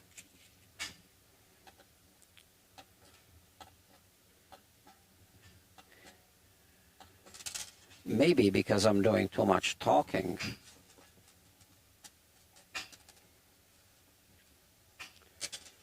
Or maybe I'm just blaming everybody else. You know, like soccer players, when they lose, you know, a game, they say, well, you know, the grass was too soft or something.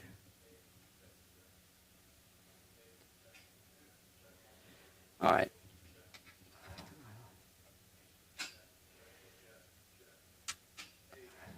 it's not uncommon to go, to try a few different shims to dial in the right action.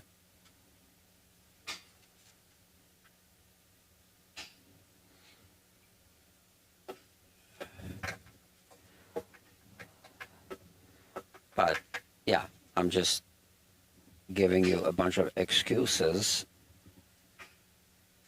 for my incompetence. Or maybe the shims are wrong. In fact, let me think about that. Let me check my notes there.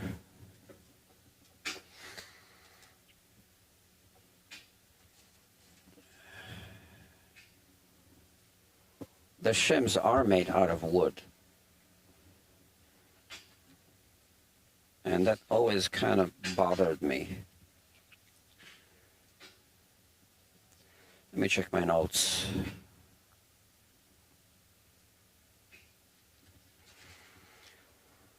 So,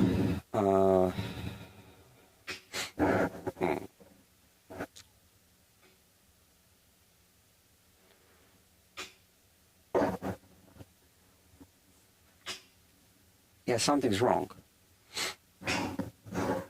So when you go into the positive direction with the shims, just like I thought, you'll lower the action. But I went into the negative direction. So how is that? So I wasn't incompetent. Something's not right.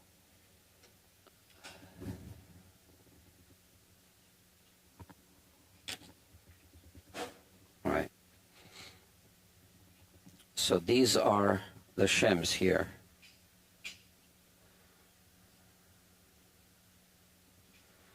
So they are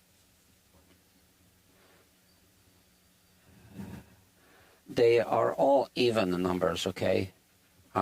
There's no such thing as -9, right? So it goes from -8 to -10. So yeah, let me put it this way.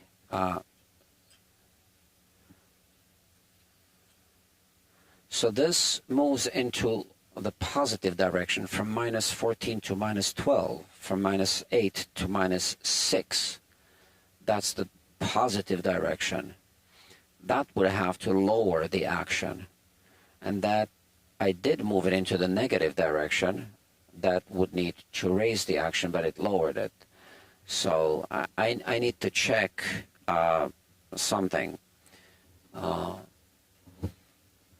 I need to measure the shims just to make sure that the shims are labeled correctly, I guess.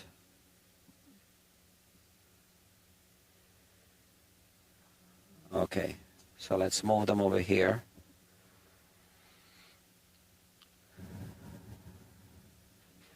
Or maybe there was some debris trapped somewhere. That's also possible.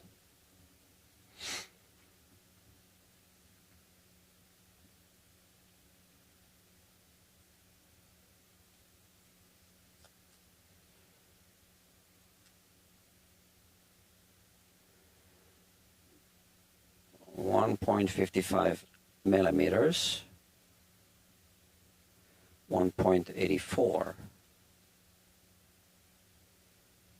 Yeah, so that's going to, if I go in that direction, that's going to lower the action. And here, oh, I measured the wrong side.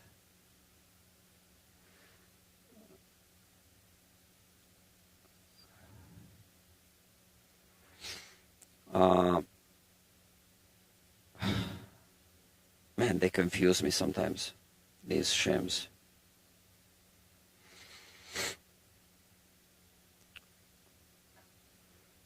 So here we have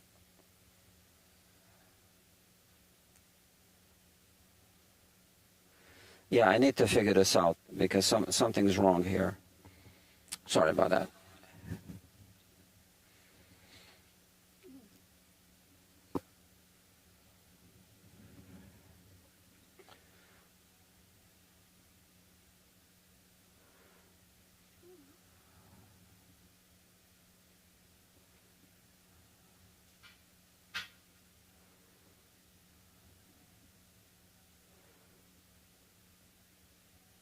$56.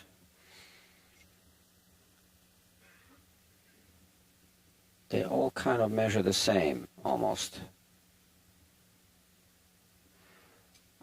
One thing I never liked about the Taylor shims is the fact that they're made out of wood.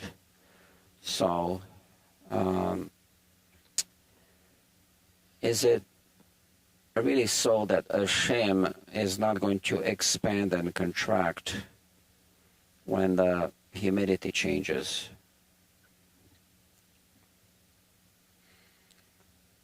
$184, $175. You see, that doesn't make sense.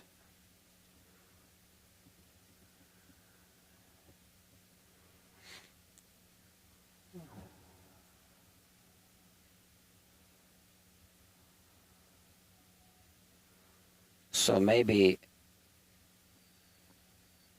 they should get Taylor certified at Taylor. So I need to resolve this, obviously. Let me see.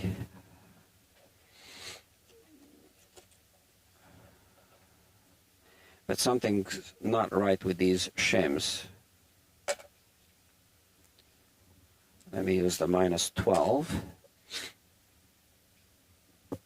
and -18.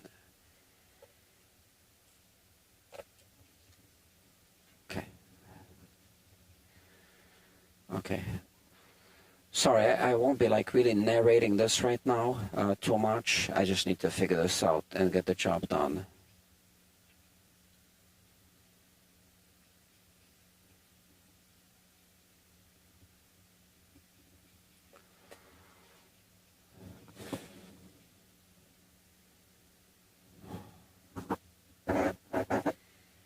I think that this -16 is wrong.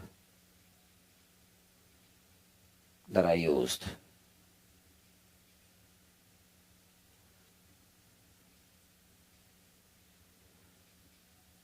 $150.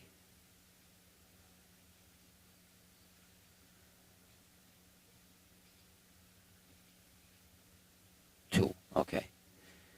And this is $133. So yeah, that's logical. But this -16, $145.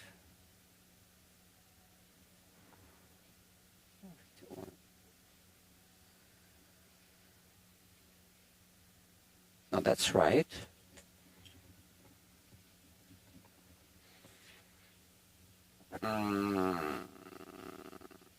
There must have been, so the measurements are right.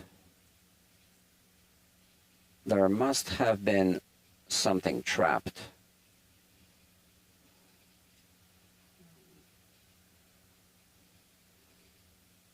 $245.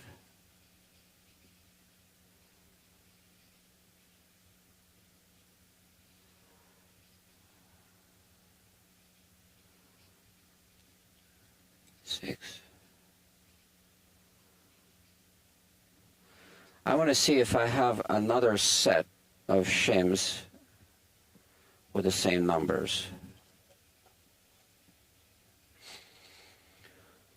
Okay, I'm looking for -16, this one, and on the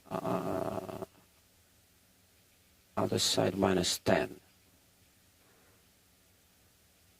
Yeah. Sorry about that. This is what happens sometimes in repair shops, and we need to figure it out.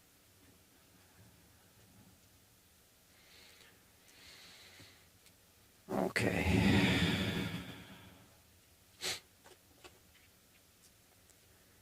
I think I am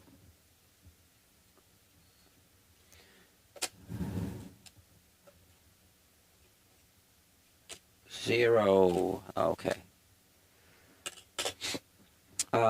So let me use the other minus 16 shim and make sure there's no debris stuck anywhere.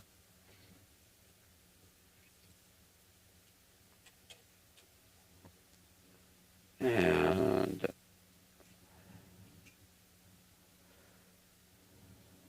612, we don't want to use those.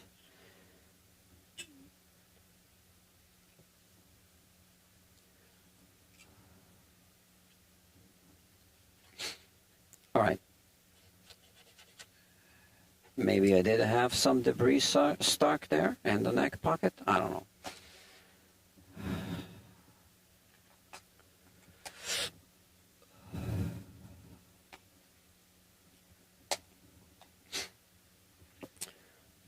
Other manufacturers are also designing guitars with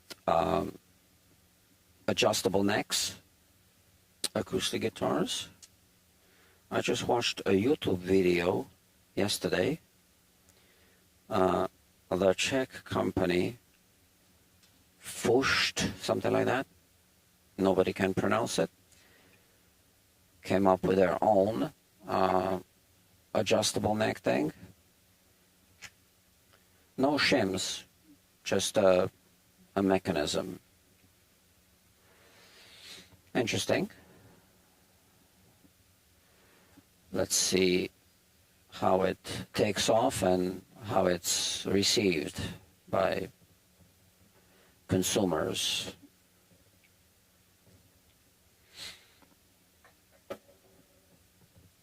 Okay. Yeah, so reassembling the neck.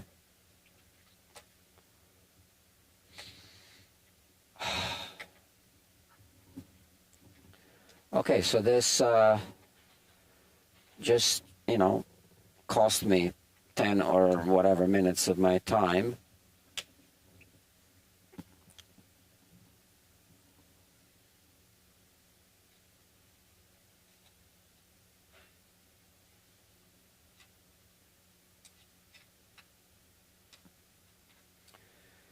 It's not the first time, it's not the last time.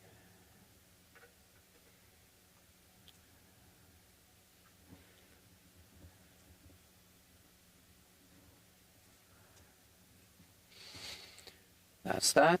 And now this one.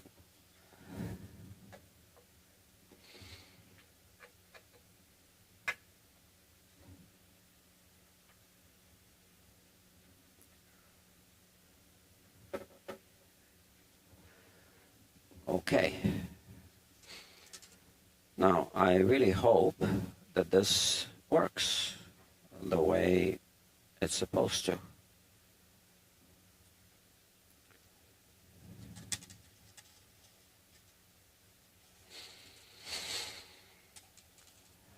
I've been streaming for 2 hours, 5 minutes, and 45 seconds.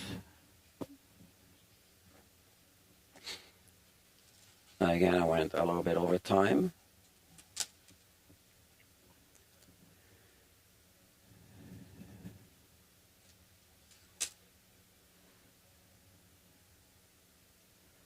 What am I doing? Wrong string, right? Or is it?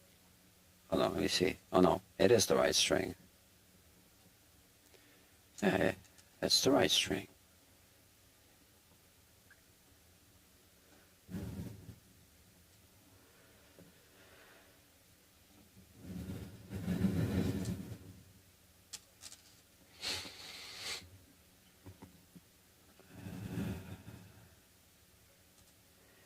Well, I didn't get a big audience today on this one. I was streaming another project earlier today. What was it again? Oh yeah, a bridge reglue thingy.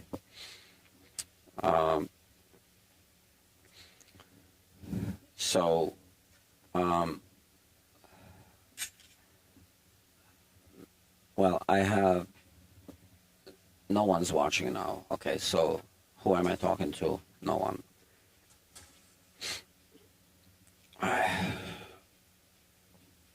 So I guess I have nothing to say. If no one's watching, no one's listening. And I think it's very unlikely that anyone will be watching this in replay.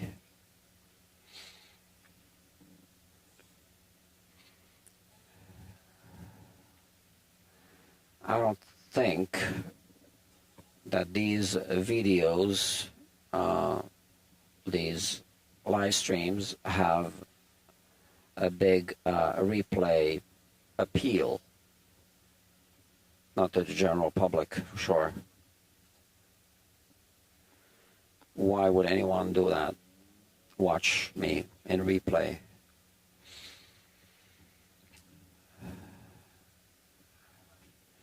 I think some people do watch the replays. I mean, yeah, the stats show me that they do. But I don't think they watch the whole videos. Who would do that?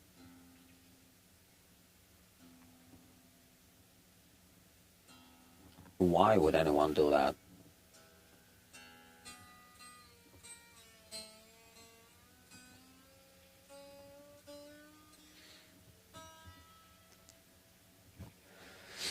And here's your mic. Just in case someone decides to watch through this.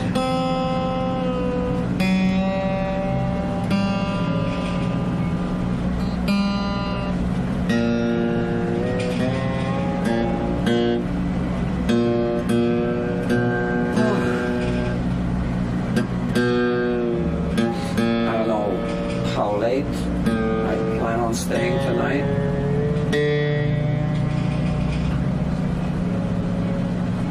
This looks better.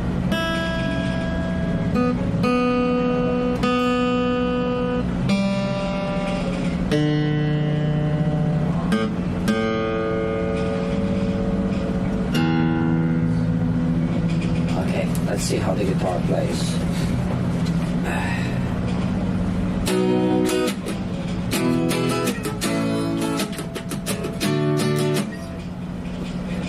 Measure.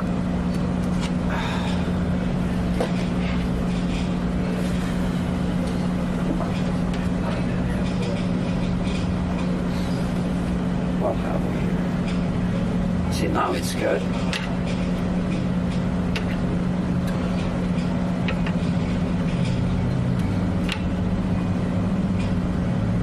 And yeah, you know, I think the you could argue that the bass side is a teeny weeny higher proportionally than we expect to see.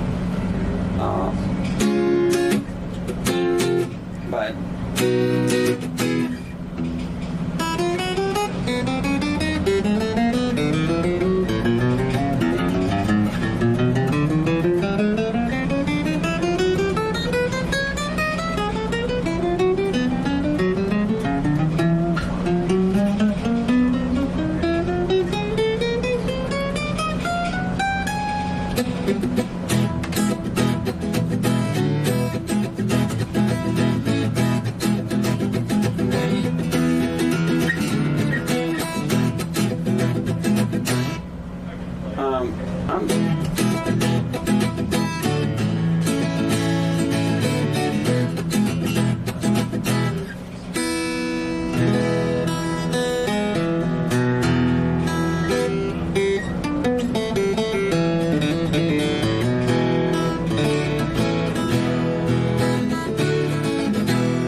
not going to shave the bottom of this saddle because it plays well. I can always do it later. So let's see what the customer says. I do offer a guarantee on the service anyway. So within that time period, so interesting. So I think that one shim, so either there was a small piece of debris stuck between the shim and the bed, and that's what threw the neck at an angle. That's possible. Or maybe that one shim is no good, and that was number 16, right, minus 16. All right, so I'll put it here just in case. I'll figure this out later at some later time. Okay, so now let's remove all the strings, polish the frets, put new strings on, and we are going to be done with the project. Okay, let's do it. So we don't need this anymore. We don't need this. This I'm keeping here. This goes here. The capo we don't need. We're almost done now. Okay, so there was a little bit of a hiccup. Maybe it was my fault, or maybe there's something wrong with that shim, but I did go in the correct direction when I was adjusting the neck angle. All right, here. This is what I'm doing. So I like to to turn the tuning machines when I do setups and stuff, just to make sure they work. I want to feel them, right? And now we remove the strings, we throw them away, we polish the frets, put new strings on, and we should be good to go. We are going to check the knot, we're going to check all the specs, but I'm not expecting any issues, because we're just basically polishing frets and restringing. So this is getting stuck. So if I cut it, it's not going to get stuck, but I don't like to cut it. Oh, here it is. Okay. I like to do this, and then I like to do this. Just remove them like that. Okay. GS Mini. So I just got a reminder here that I need to drink. If I don't drink, I get migraines. If I get migraines, I can't work. If I can't work, I don't get paid. If I don't get paid, I don't have enough money. If I don't have enough money, yeah, you see. Yeah, but I think it's the same for everyone.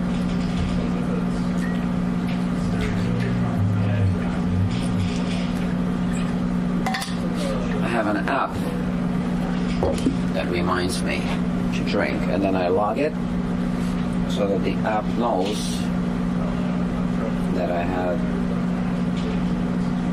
my dose. Okay. All right, cool. So let's continue. I have these, where are they? This is a relatively new thing that I'm using. It's a cover. Where's my app? Please. Here. Okay, so it's a relatively new thing that I'm using. It's a cover like this. This is not for the GS Mini. Now that I don't know if I'll be working on Taylor guitars, well, I will be working on Taylor guitars. I don't know if I should make one of those. Maybe. I don't know. Let me see. Well, it's all live streaming, all the same, right? Whether I'm doing the work on the guitar, or if I'm building tools and jigs, I'm live streaming. And what difference does it make? No one's watching me right now. So I might as well. That's going to be for the GS Mini. Okay, cool. Let's do it. Here we go. Carefully.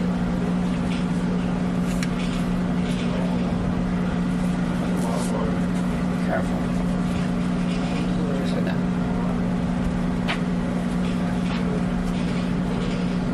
I'm gonna draw the outline around the guitar.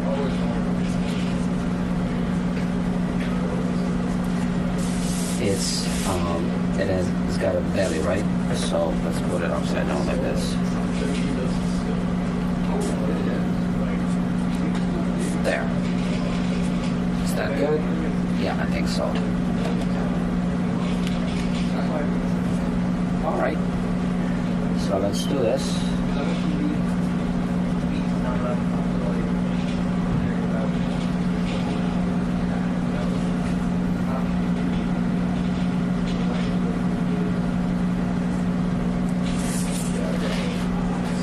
So the person who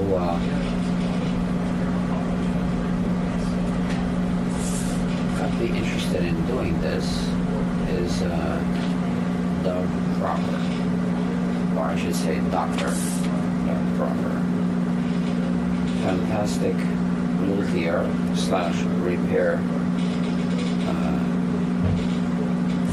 technician.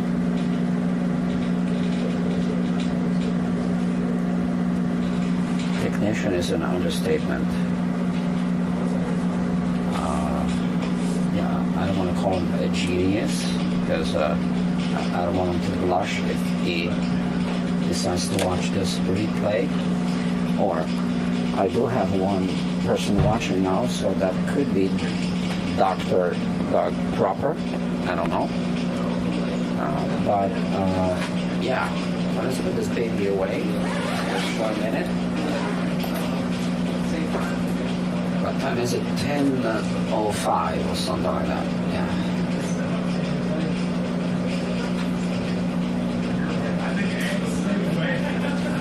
Yeah, I'll be done with this soon. Okay. So here is the outline of the guitar. I'm just going to extend the neck, the little neck markers on this, and cut this. I need to buy better scissors. These aren't good. I just realized. Yeah, okay, cool. Let's do this. And now I will have a cover for the GS Mini.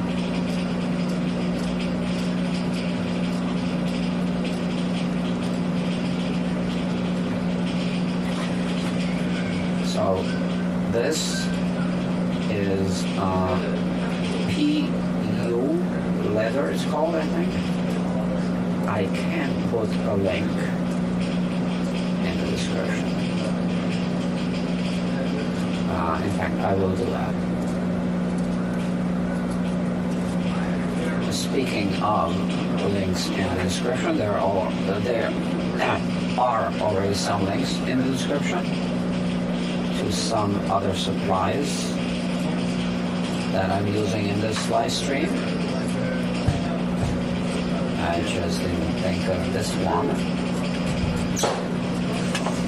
when I was writing up the description. Hold on, let me turn off this mic. So now the sound should be clear. Just this one, right? Just this mic. So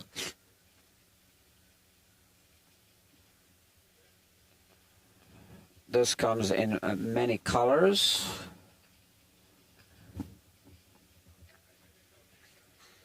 The red one is good for this shop, Guitar Quackery, but it's not always available.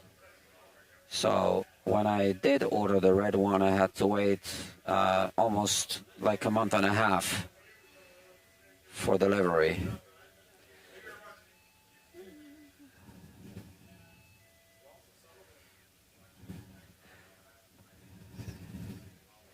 This is it.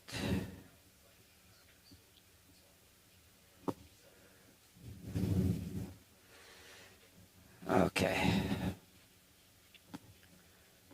It's all live streaming, so I don't think it matters if I'm working on a guitar or if I'm doing something like this.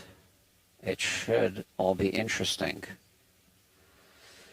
In fact, this should be more interesting anyway, right? I think.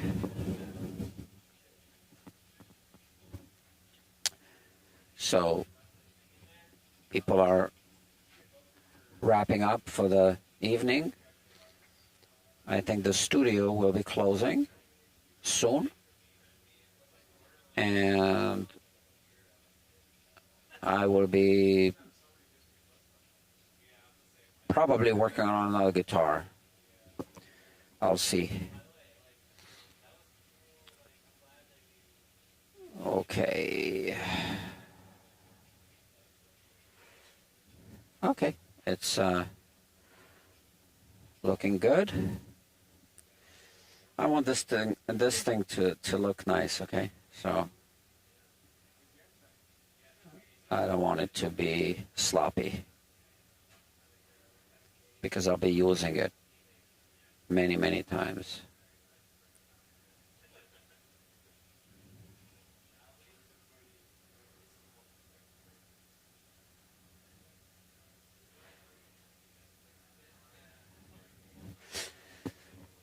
I do work on GS Minis fairly often. And I think they're all the same size.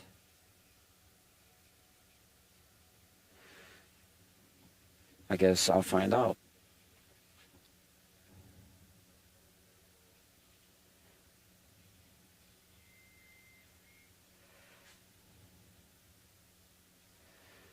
Okay, so that's that.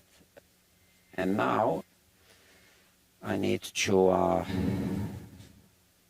draw the fingerboard extension and cut that out. And then I can start using this. Oh, look, I got another person logged on. Okay, cool. Okay, cool, yeah.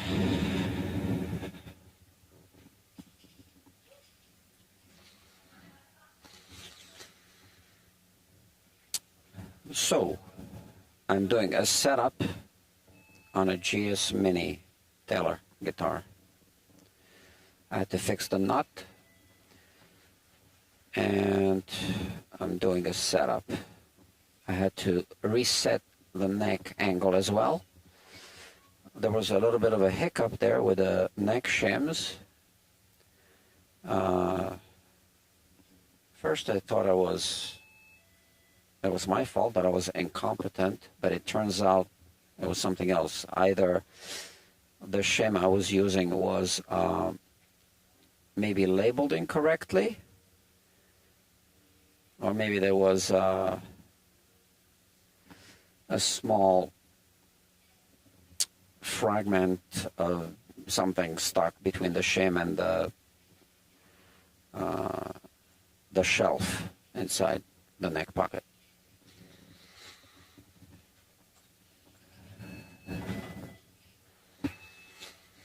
Okay,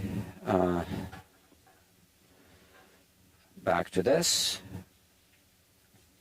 I have my two dots. Yeah, so now I just obviously connect them and cut it out.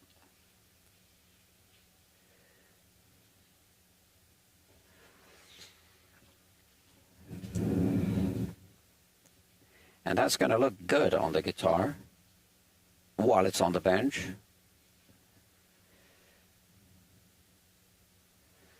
Something's wrong. I'm going to have to double check this before I cut.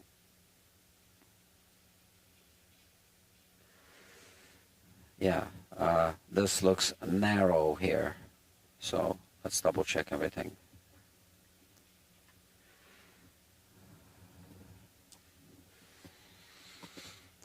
Let's put the guitar back on the bench and check.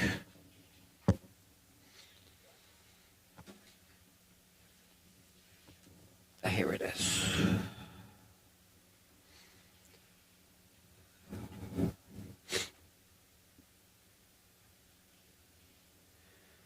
Okay. I think I must have moved something.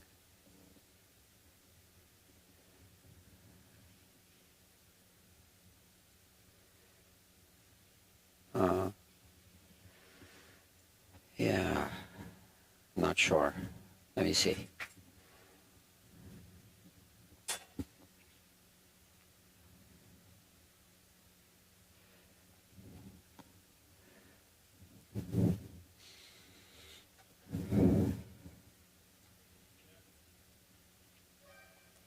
Should be like this.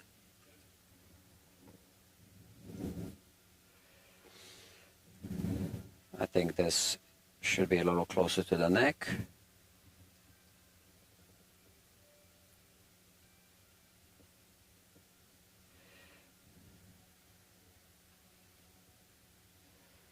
And this side looks all right, I think. Okay, so let's hope this is good. But I guess we'll soon find out.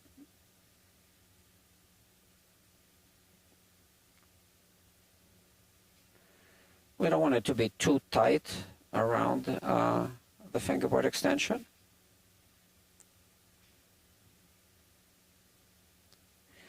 So I'm actually cutting on the outside of this line. Ooh, I'm getting a text message from the other customer. Let me see. Oh, I'm watching you live. Oh, yeah. Sorry about that, doctor. I had a little hiccup.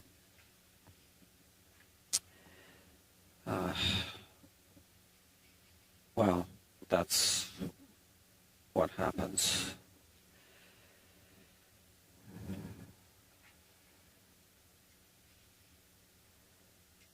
Well, the other guitar, let's talk about it. You're watching me live. You know, I would like to, since you're watching me live, right? I would like to see the guitar again before you order that neck, just to make sure. So there's an old Chinese proverb that says, measure twice, order the neck once. So, yeah, that's my thinking. So, yes, I have seen the guitar before, your guitar, the Kelly, but it's been a while. So look, this looks good, okay? So this looks good. I could cut a little more out here. In fact, why don't I do that? So let's mark it off here, just a little sliver.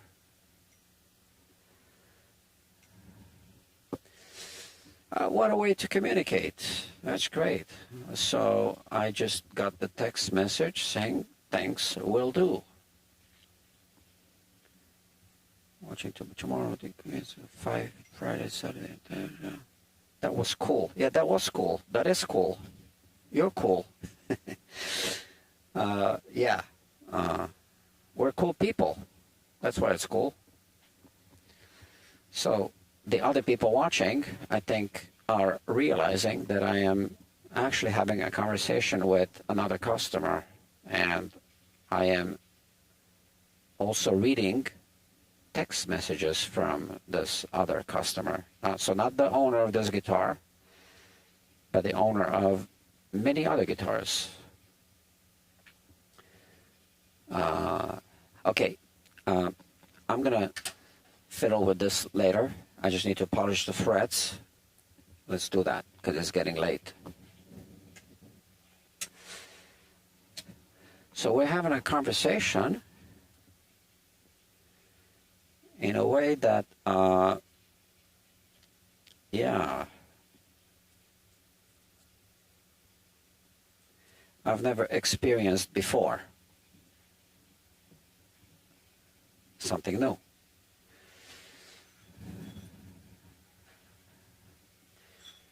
So this customer is subscribed to this channel, so just like any other people who are subscribed to this channel, they can get notified when I am live streaming, and they can catch me at work, and then they can text me. Now we know, and I can actually talk to them, and that's pretty cool. All right. Yeah, so let's look at that other guitar. I just want to take all the measurements and then just to make sure that if you order a new neck, that it's going to be, oh, something loud there, that it's going to be the right neck for that guitar. Here. So I have, I made these new tools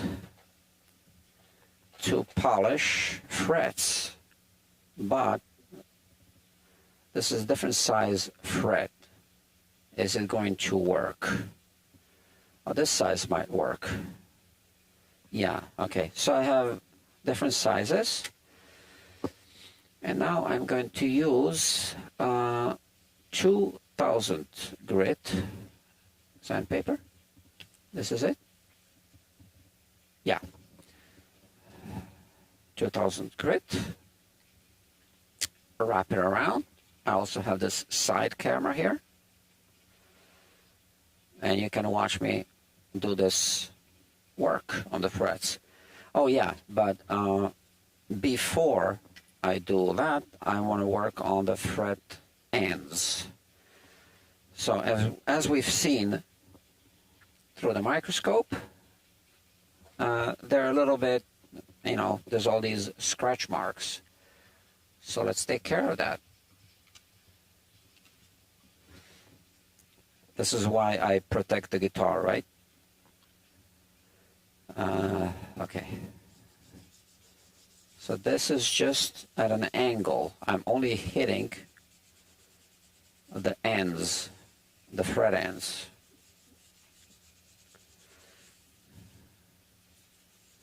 The actual surface that's at a, whatever, about 30-degree angle or so. And then on this side.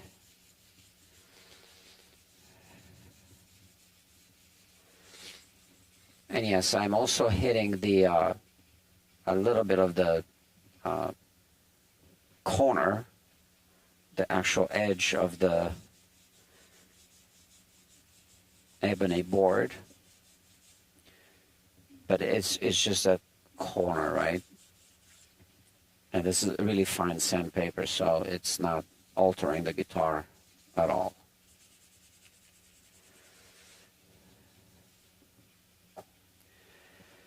Okay. And we just move to finer grits. That's standard procedure.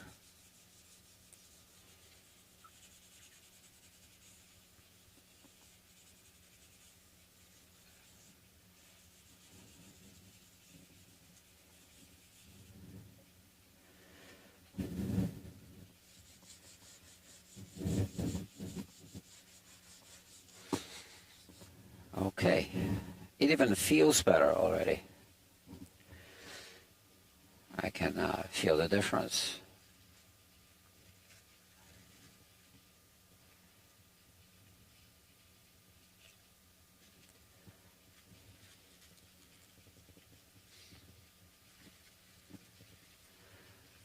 I've done so many videos on fret polishing.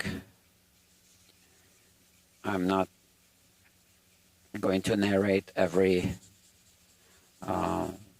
move, every aspect of this standard procedure on every live stream. So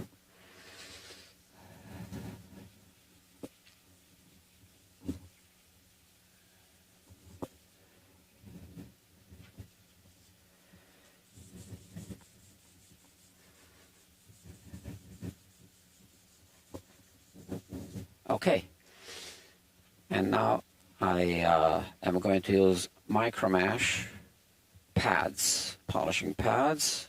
I did put a link in the description to that because people are asking sometimes. Hold on. Okay, so boom.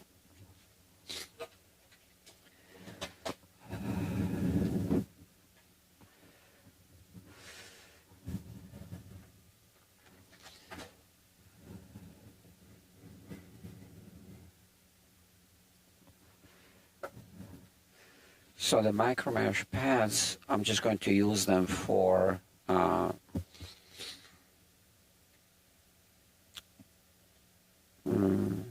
yeah, let me see. Let me think. Yeah, I just want to use them for the fret ends, and I'll use the other procedure for the crowns.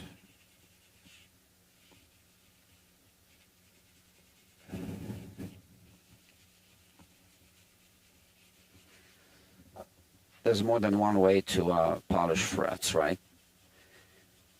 And I kind of always like to experiment with something new. Right now I'm using a Ken Parker procedure. I call it that because I learned it from his YouTube channel, which is a nice way to say I stole the idea.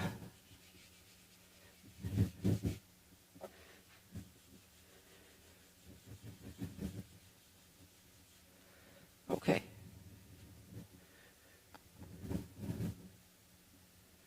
His idea, which is now my idea.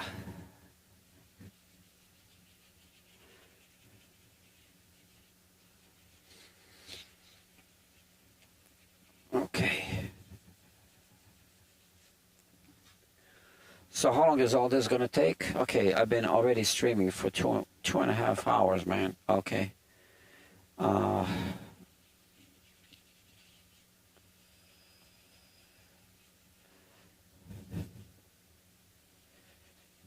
Okay.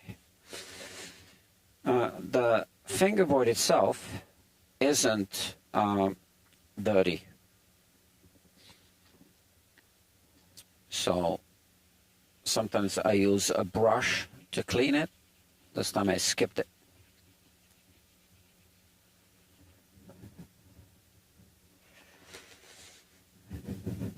It's an ebony fingerboard.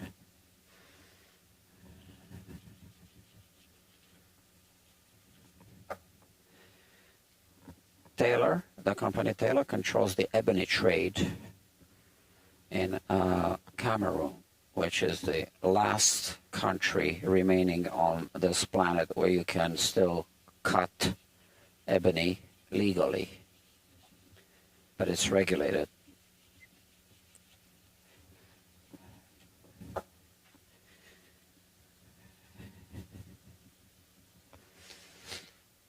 And the reason why Bob Taylor decided to regulate and control this trade is to make sure that the plant doesn't go extinct.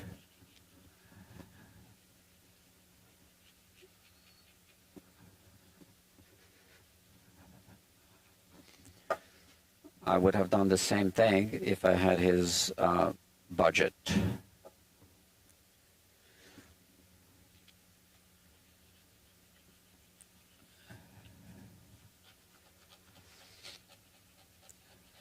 I heard that he used to have a private jet. Yeah, or, you know, the company, Taylor, used to own a company jet.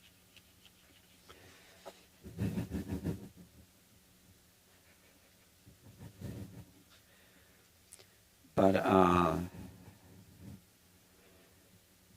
apparently it was a bit pricey to maintain, so I don't know why. Who would have thought?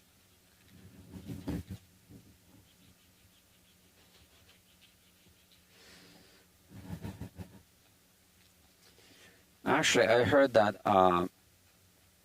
it almost crashed once. Something happened. So they decided to sell it, I guess.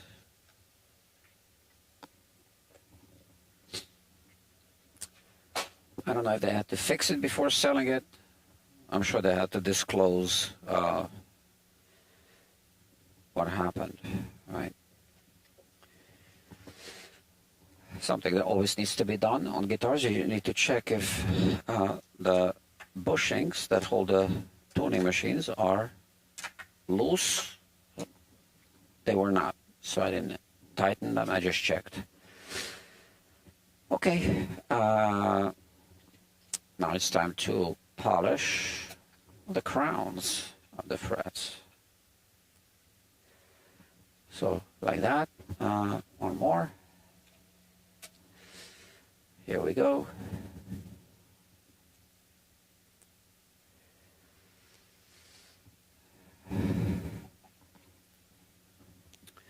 I looked at the frets under a microscope, and I determined that starting with 2000 grit should do the trick.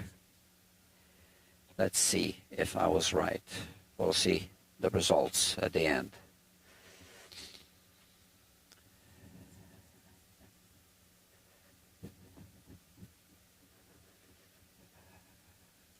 Yeah, I believe so. So you don't always need to go through all the grits to polish. It depends what the condition of the frets, what condition you find them in. So they had a few scratch marks going in this direction, and I think this all removes them. I can see the reflection of brushed metal going in this direction now.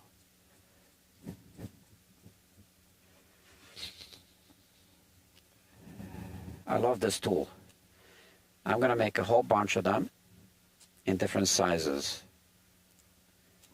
And I am going to probably publish a video about the tool and tell everyone that I invented it. Why not? Pablo Picasso said, good artists borrow and great artists steal. And what he meant was ideas. So it's the same with technicians. So if I want to be a great technician, I'm going to have to steal some ideas from Ken Parker. And other people. Oh, look, 4 people watching. Okay. There's a small audience. And hi, you looking for the guy at the front desk?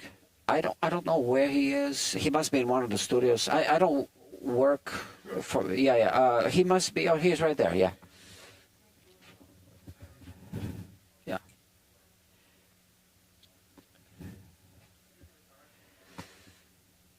Okay.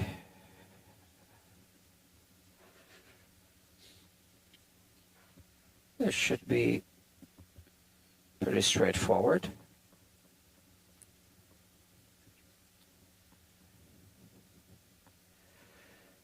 Here, I show you an overhead view. And this looks pretty cool, right?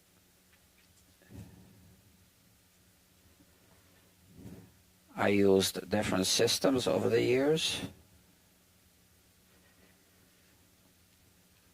The one system that doesn't work out too well sometimes is to use nothing at all. Yeah.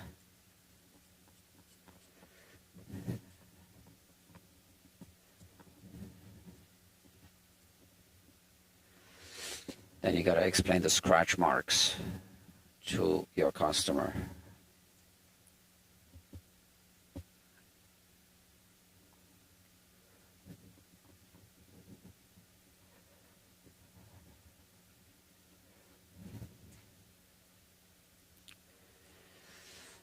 This is also why I'm using this tape to protect the fingerboard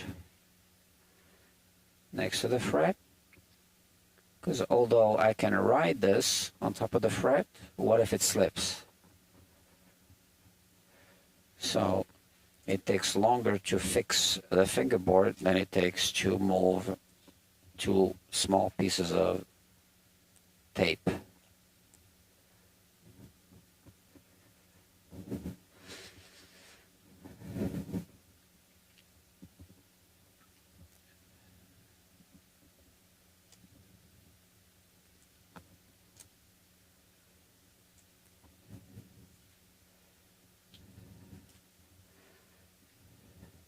We're really almost done with this.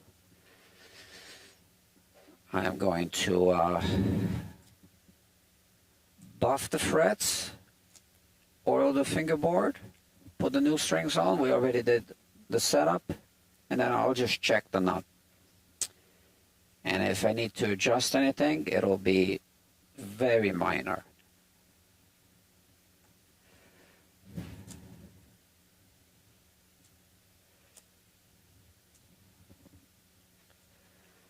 I wasn't going to stream this project, but yeah, I decided to do it.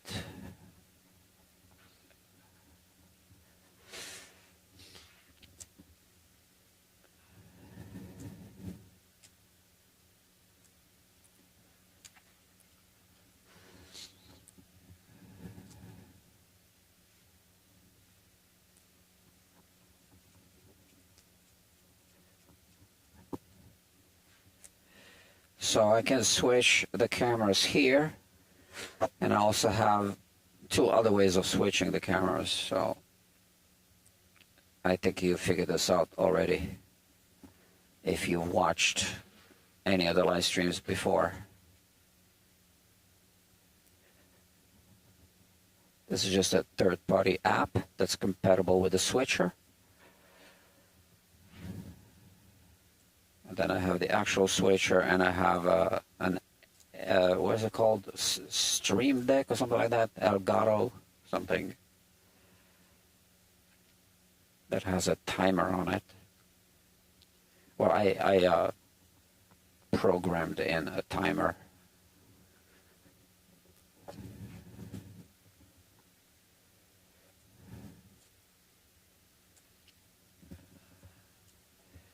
So how does the timer work? Well, here if I switch it, it switches right away, right? But with the timer, you will see now it's gonna, you see? Yeah, so that's what it did. And now I can switch back over here, and now you're back to this view, but it switches right away.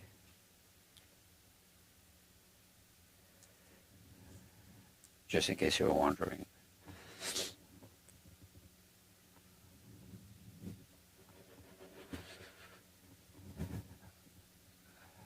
Okay. 3 more frets.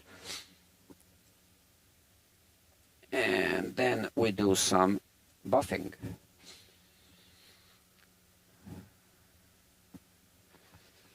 I do buffing with a little rotary battery powered tool.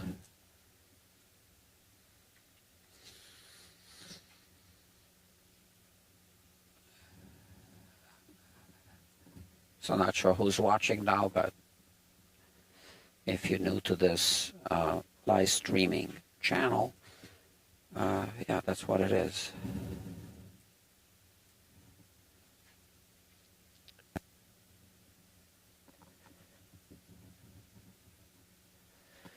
Okay, we are done with this,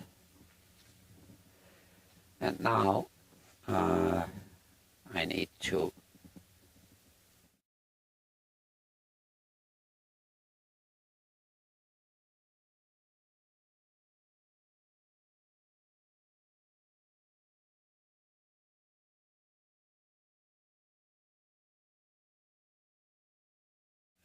sorry. Yeah, here's the switcher. Need to get the buffing equipment.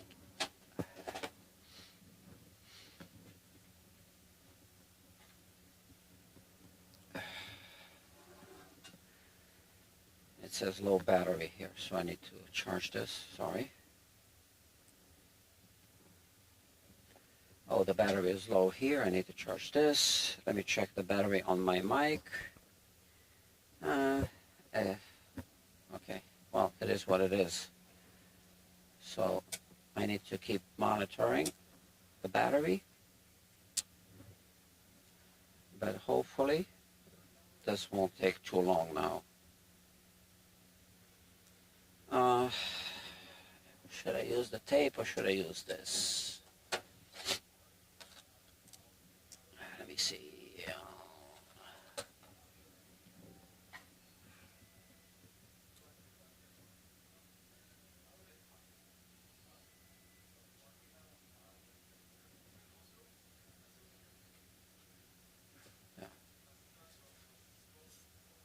Hold on. I'm getting confused. Yeah, this one, maybe, huh?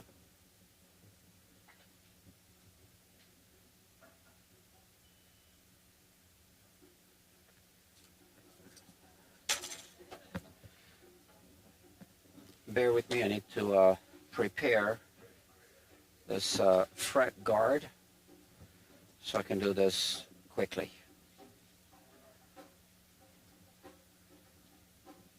It's got some red marker on it.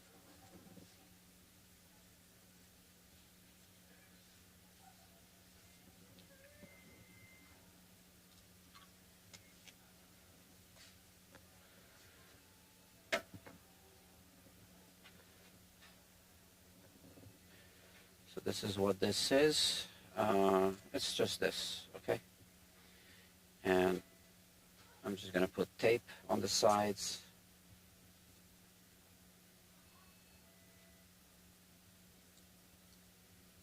And the tape's gonna hold it.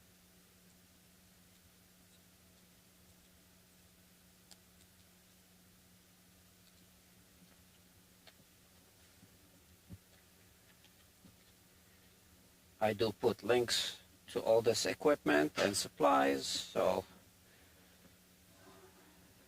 yeah, no need to ask me in the chat. It's all there in the description.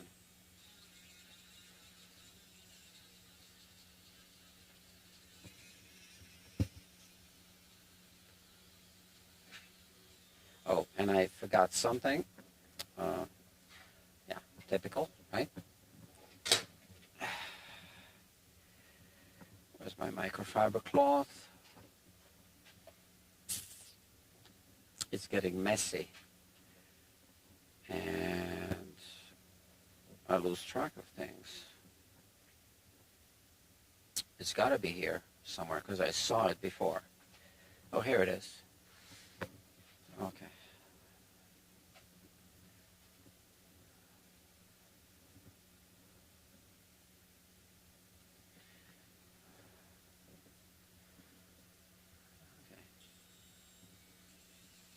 Just making sure that on the first fret that everything was warmed up nicely.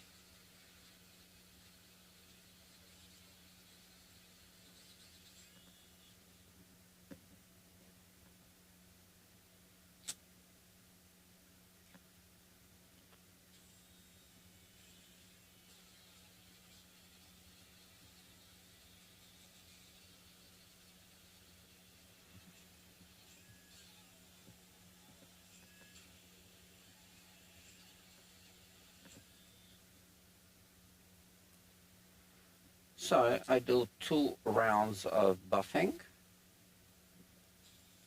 Then I will oil the fingerboard.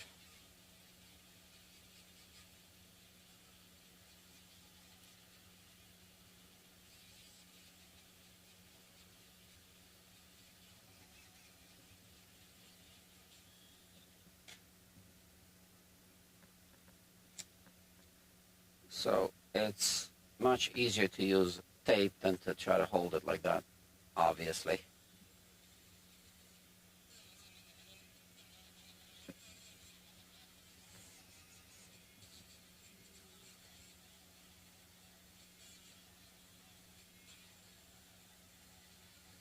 You gotta make sure you hit the crown from the side. I don't know if you see, but I am actually not just riding on top. I'm using the edge to hit the crown from the sides, the edge of the buffing wheel.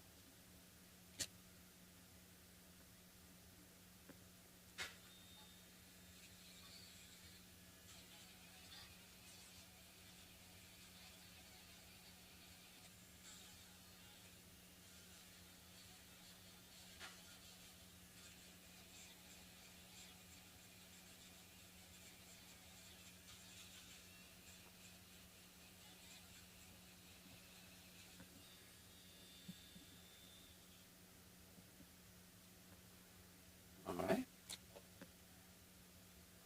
This shouldn't take too long, I hope.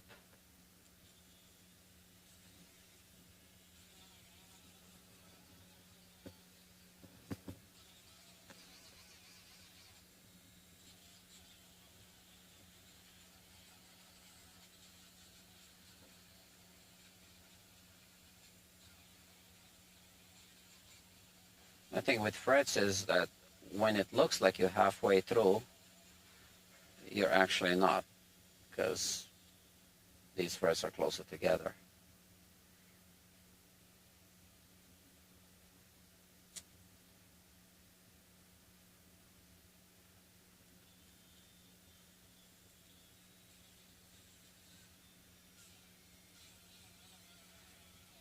So this buffing, whatever, little tool has 3 speeds, and that's kind of annoying.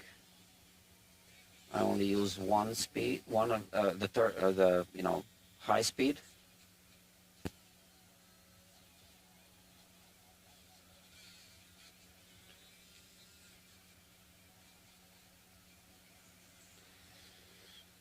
I wish there was a way to bypass that,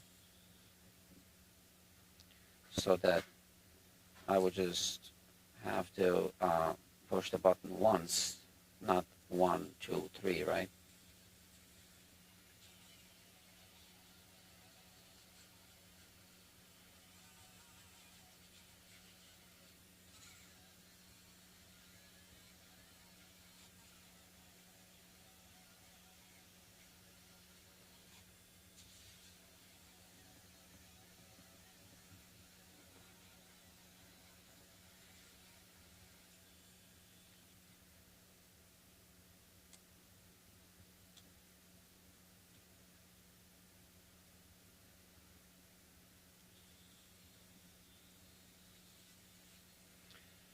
Okay.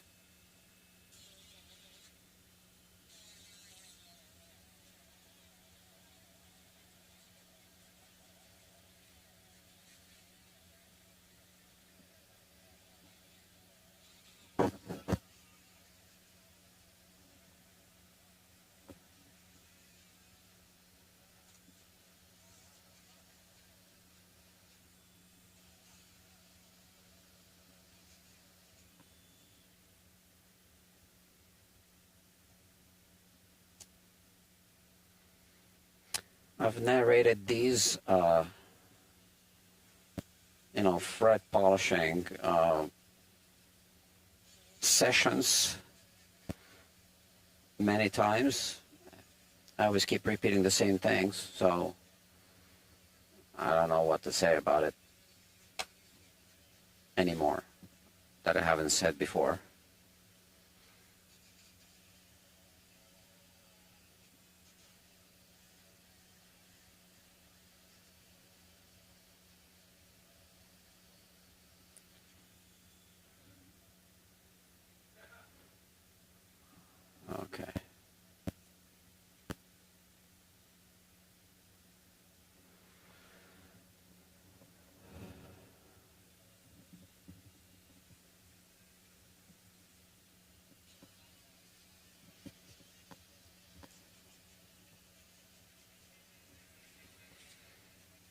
These buffing wheels are good for, I don't know, 4 guitars, 5 maybe, I don't know. Then they become too hard.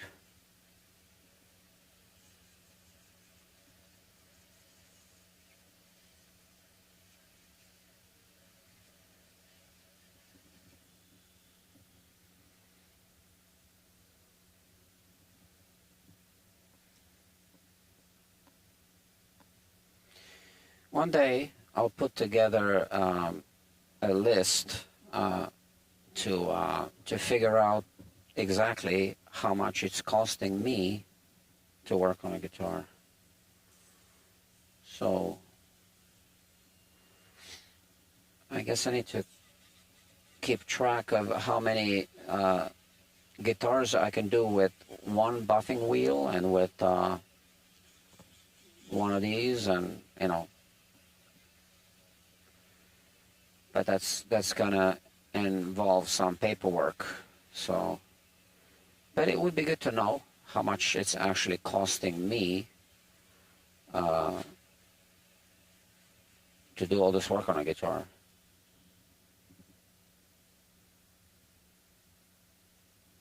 Well, it's not costing me anything, it's costing the company.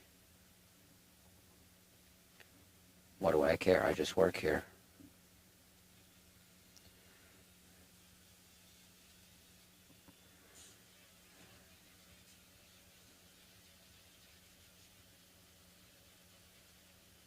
There is a difference. So if you buy, if you spend $10 on of company money on something that is tax deductible, you spent $10, right? But so I'm on my own payroll, right? So Guitar Quackery is the company, but it pays me. Well, I have to roll the, you know, the payroll. Well, actually, I have a payroll company, right? I have to just do it on the app. So, you know, if I pay myself $100, obviously I don't get $100, right? So if I spend $10 of my own personal money to buy something for the company, because I am the company, right? I'm the only person working here. So it's actually costing me more, right, to buy a $10 item. But if I buy it with the company money, that's only $10. That's actually $10, right?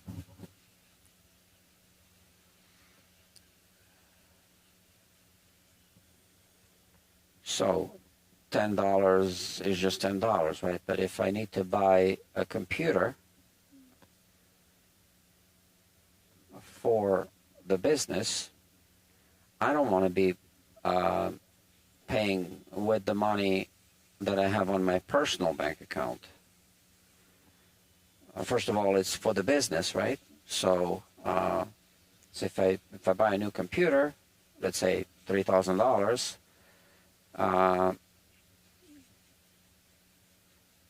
I want to use the company's money if the computer's for the company. Even if I am the owner of the company.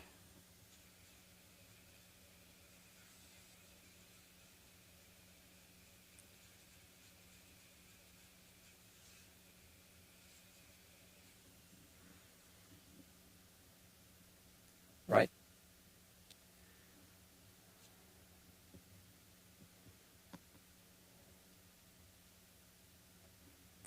And then it becomes a tax write-off. And then my accountant figures it out. So with equipment, it's different than with supplies, how you write it off. And he explained that to me, but you know what? I don't want to know too much. That's what accountants do. I just tell them how much I spent on supplies and how much I spent on tools and equipment. And it's a different type of write-off. That's my understanding.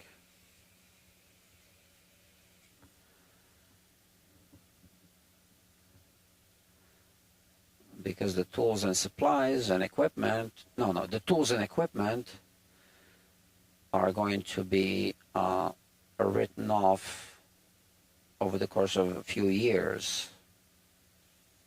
That's my understanding. But, I'm not giving accounting advice. I think that's how it works.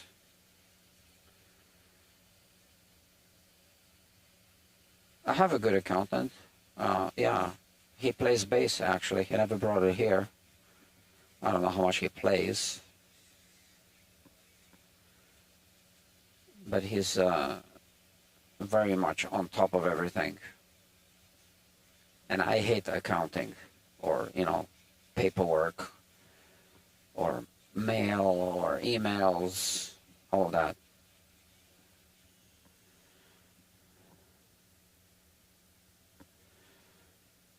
When it comes to paperwork, I always procrastinate.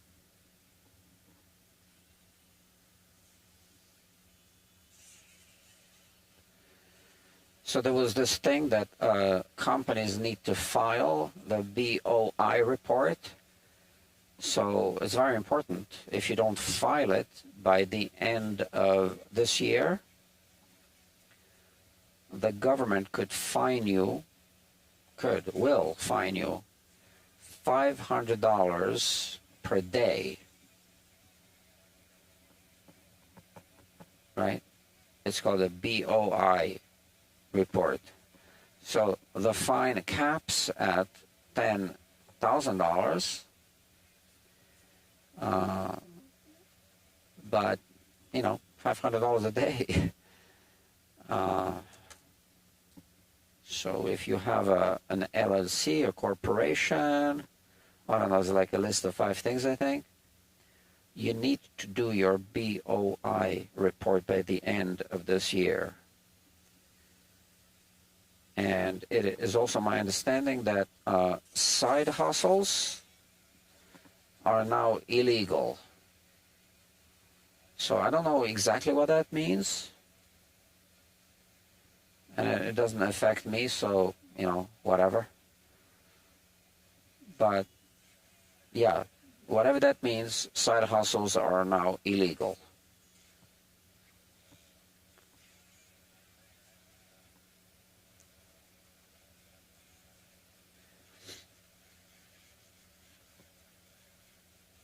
So if you happen to have any kind of company, like little business,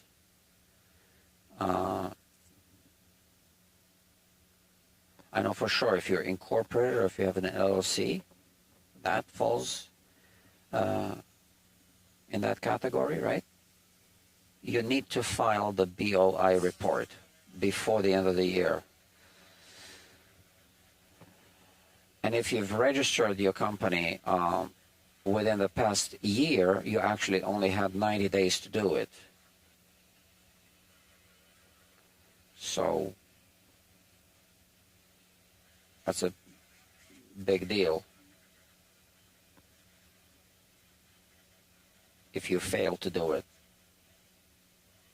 on time or altogether.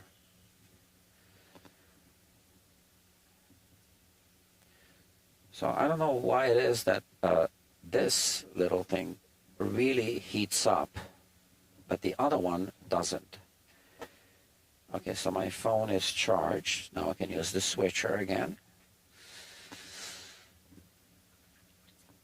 So I need to cool it off before I charge it. How many people? 3 people watching still. I guess you are enjoying this. My suffering.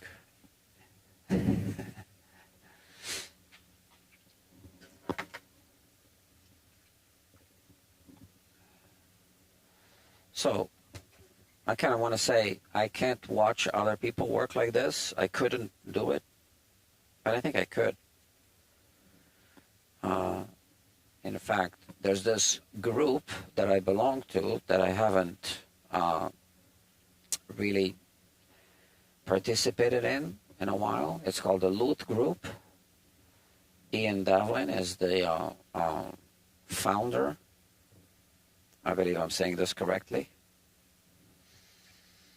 So if you are a technician or a luthier or both, check it out. It's on Patreon. It's called the Luth Group. L-O-O-T-H, Luth, like luthier. Right?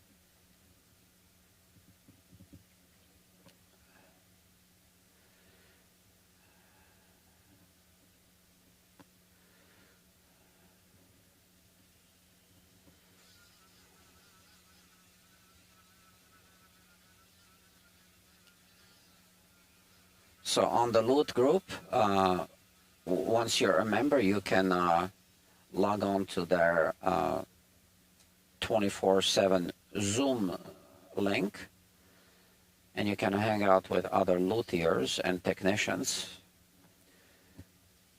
And it's kind of great because you can just talk to people. So you know, you all work at the same time, right? And you could just chat as you work. Or if you have a situation you need to ask for advice, like today, let's say I was doing a tailor neck reset, neck angle adjustment. So let's say if I haven't done that ever before, I could just say, hey, any of you know how to do this? And, you know, somebody will jump in and say, yeah, it's like this, you know, so, or whatever, you know.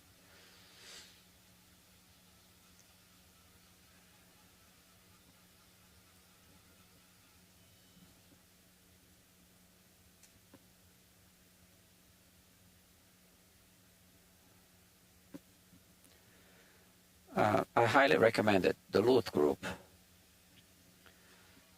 There are some regulars there. I used to be a regular, but then I started streaming. And the thing is also, I actually like to watch other live streams and YouTube videos, sometimes Netflix movies as I work. I have a monitor right here, so I can also just watch it here, put my headphones. So with my own streaming, live streaming, now I can't do it anymore during the live streams. So yesterday I stayed late after my final live stream. I stayed another couple of hours, and I was watching something on YouTube. But even when I was just participating in the Loot Group chats, I couldn't obviously watch my videos or whatever I wanted to watch. So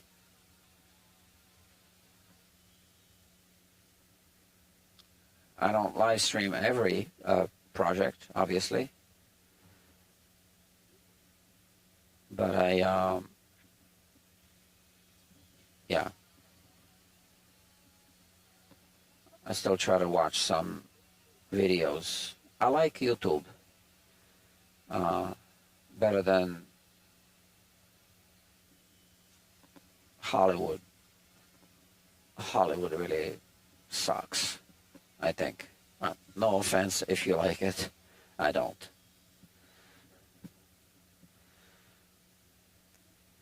They have millions, hundreds of millions of dollars to make a movie, and then they make crap.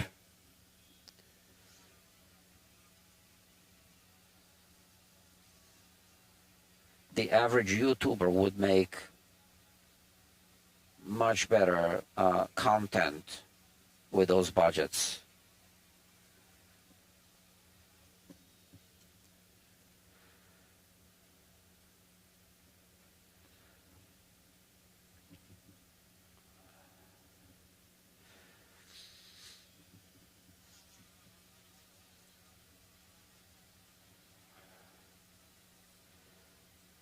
So yeah, big production.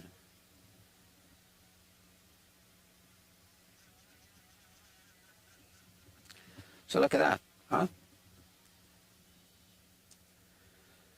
This guitar was never like this before.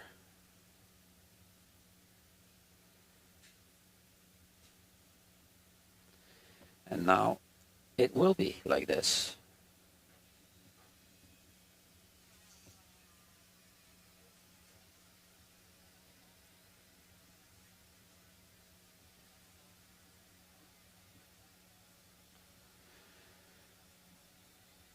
And in no time, it'll be good to go.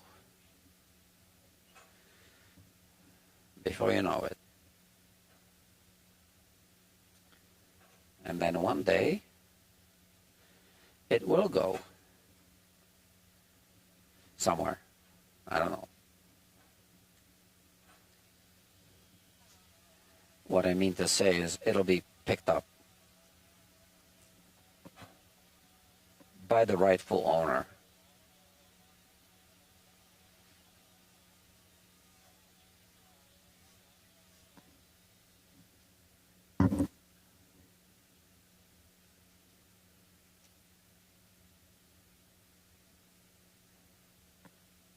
Oops.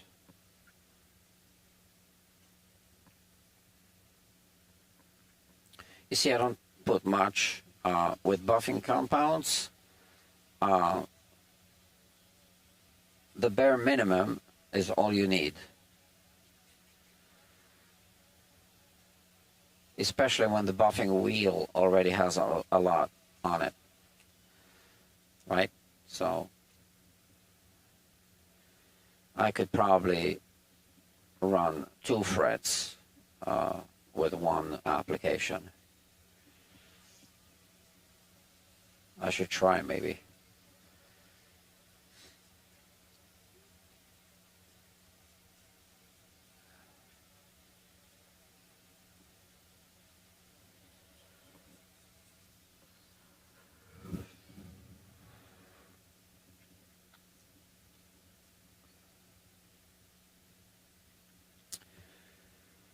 Okay, we are almost done. Like always, I didn't think this setup and nut repair would take quite as long as it did.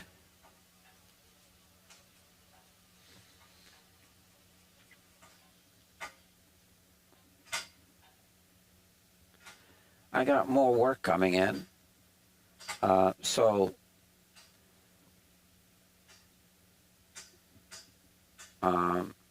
somebody called me a while back about an old 1947, I think he said, Martin, did he say, well, I don't know, I gotta check the text messages. It might need a refret, a neck reset, like a whole bunch of work.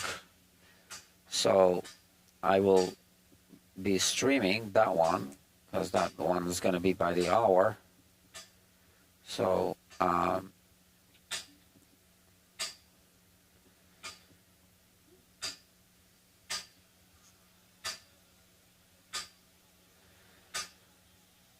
so I think he made an appointment. I got to check. I saw a text message come in about a couple of hours ago. I didn't check. It was a text message from the app, from the calendar. So I knew he was going to book that.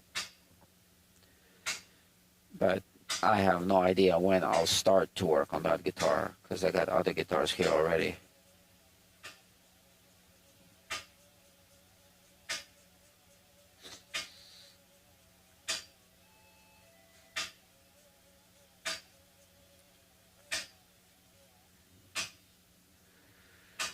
So Ian Devlin, who runs the Lute Group, he told me that he recommends not having more than one project guitar at a time. And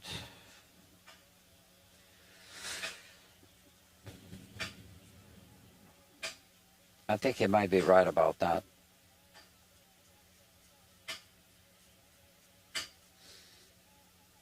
But then, you know, you got to turn down a lot of work.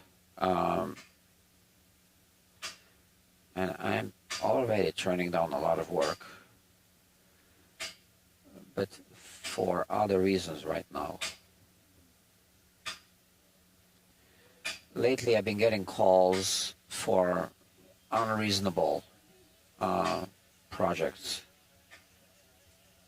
I can even show you some text messages.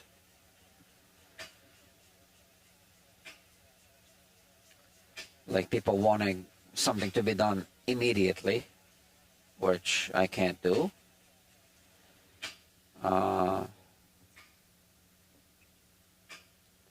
Yeah, I labeled this thumbnail as Guitar Emergency. Yeah, that was just clickbait.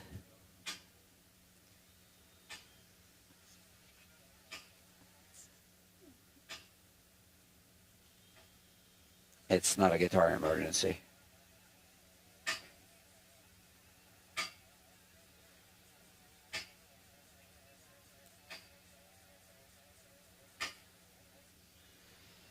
I have a sign right outside. I'll show you.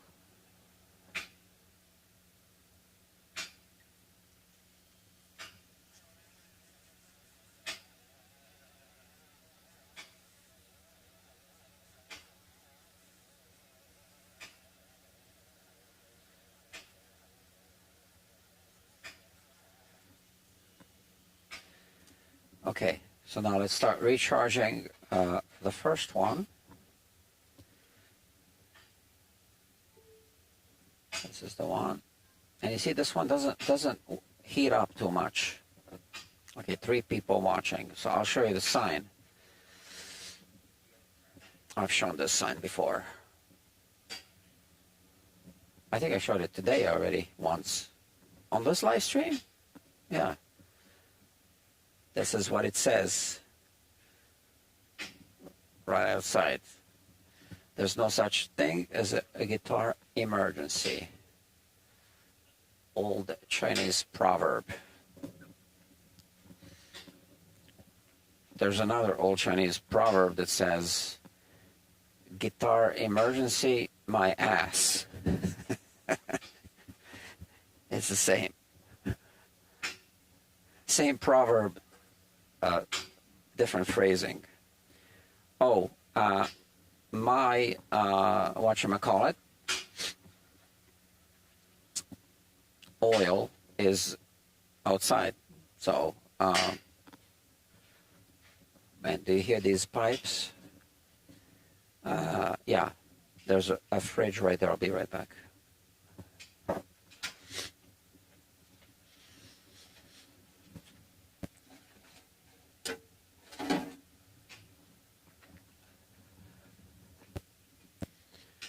Yeah, this is what I use to oil the fingerboard.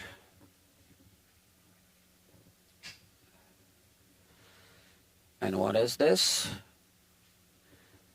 I like to tell people it's used Vaseline.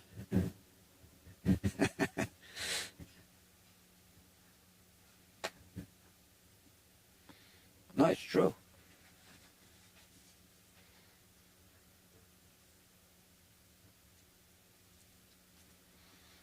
You got to recycle and reuse and reclaim. You know, it's good for the environment.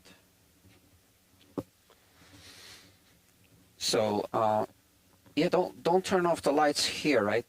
Yeah, thanks.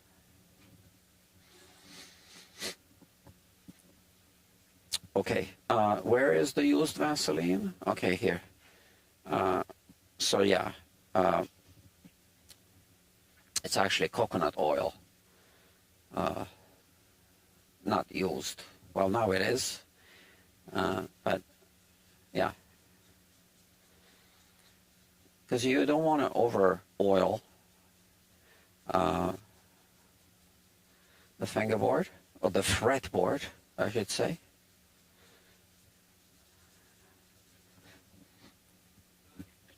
Good night, guys.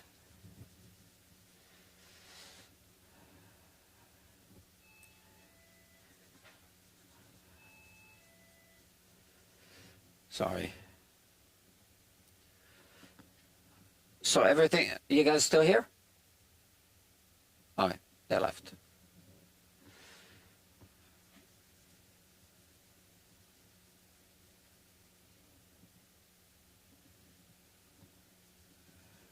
I'm left alone by myself. And sometimes I work late into the night. Yeah, and then I sleep late. Yeah, I gotta sleep, right?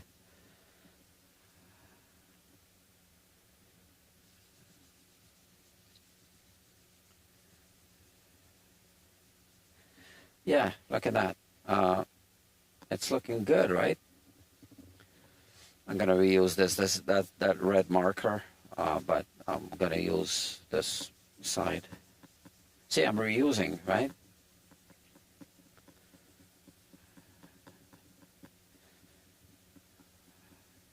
Well, I am very much into reusing and reclaiming, but not really used Vaseline.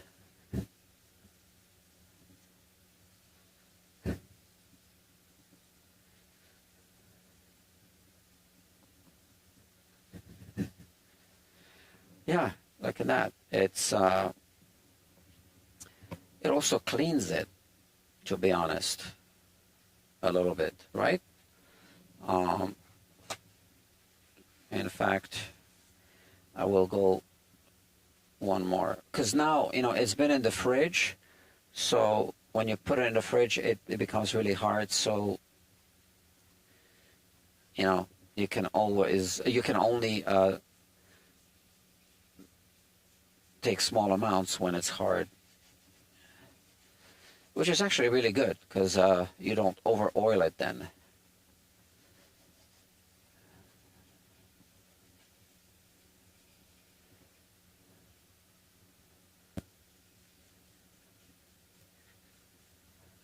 Look at this nice ebony.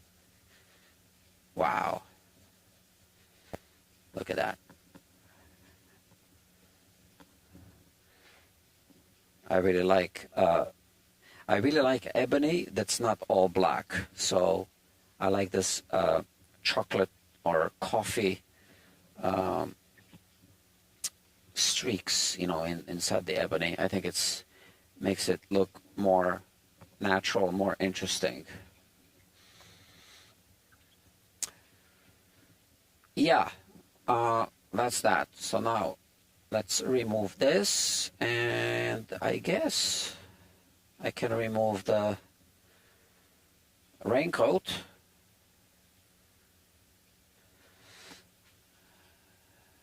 Yeah, let's remove it.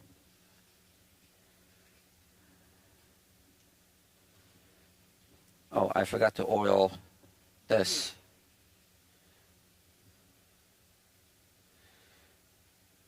Maybe a little bit, huh? I can do it.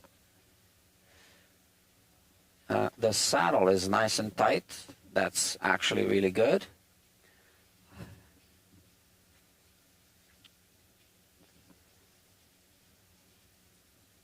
Still got some oil on this.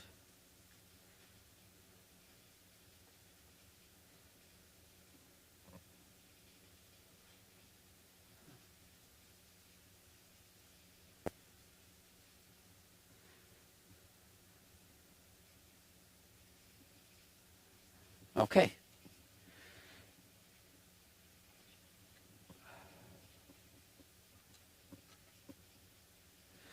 Good. All right. Now,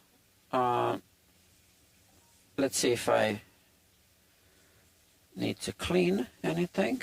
It's a pretty clean guitar. I'm going to wax the neck at the end. There's an old Chinese proverb that says, if it's not broken, don't fix it. I see nothing to be cleaned here. You know, it comes from a very clean household, a very clean lady. So it's clean. Strings. So 13 gauge, I just want to make sure I'm using the right metal composition because they come in phosphor bronze and 80-20 as well. I believe she wants 80-20. No, phosphor bronze. That's that. Okay. Oh, look who's here. Rubbish Guitar Bloke. Thanks for the tip. Which tip? I have a Taylor GS Mini and now know what to do with my used Vaseline. That tip. Yeah. Yeah.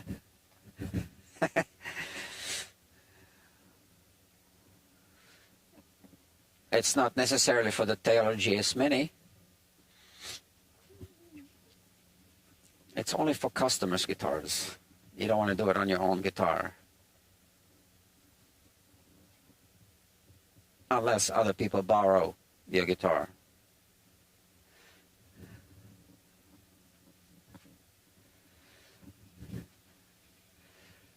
Okay. Strings. Yeah, like I said.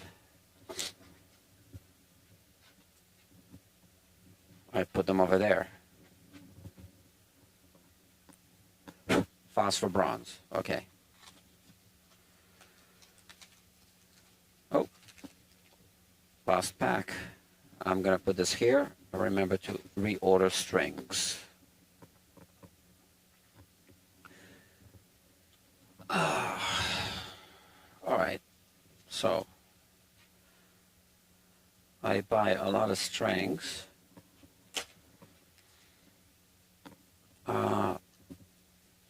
Yeah, so you can buy them from, I buy D'Addario only. And sometimes people bring their own strings. You know, I'll use them, obviously.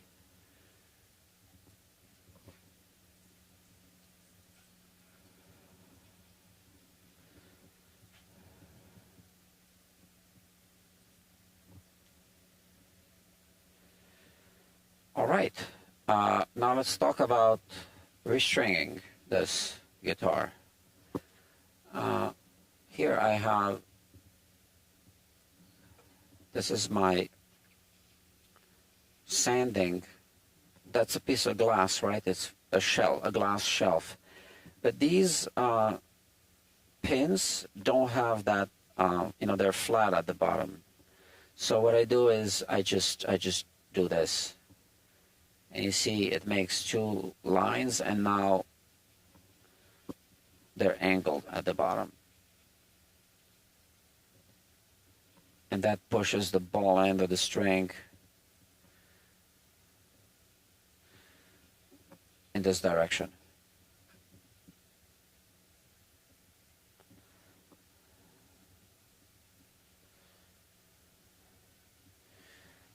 That's 120 grit sandpaper.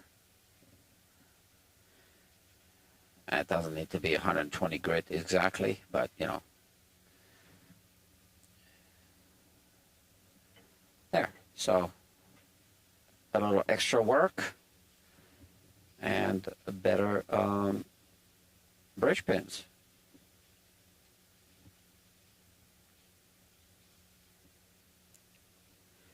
Okay, so this is a 56 gauge string. Sometimes it's not easy to place it inside, and it's because it's actually really thick here. So I look at the direction of the, you know, kind of like double string where it actually ends, and that's hard to explain, but yeah, I want it to be in the direction of the bridge pin. So I just bent the ball end on this string a little bit to aid in this position. Okay, I don't need to do this for every string, but definitely I do it for the thick ones. Just bend it a little bit like this, not too much. I'm getting some text messages. I might have to check my text. Okay. So I used to bend them a lot. Now I just bend it a little bit, if I do bend it at all, because I did break some strings in the past. And these I don't even need to bend, because this now helps the lighter gauge strings, right? But I do make sure that the cylinder is in with the axis in this direction. This, cylindrical little ball end.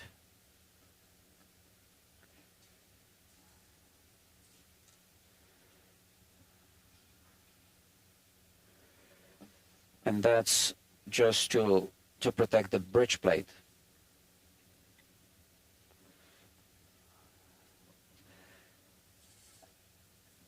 Okay.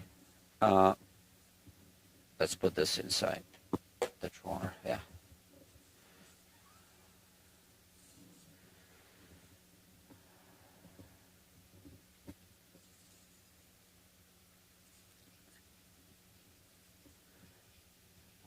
Okay.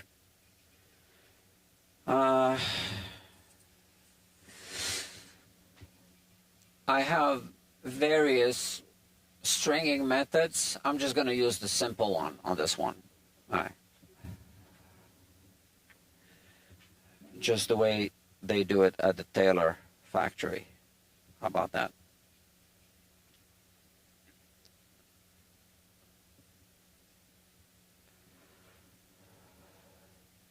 Okay. Obviously, you want to make sure the saddle is nicely seated.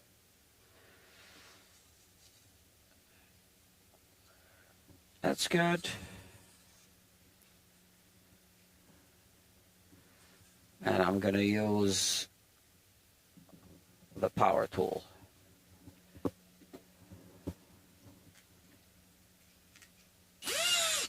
Why not?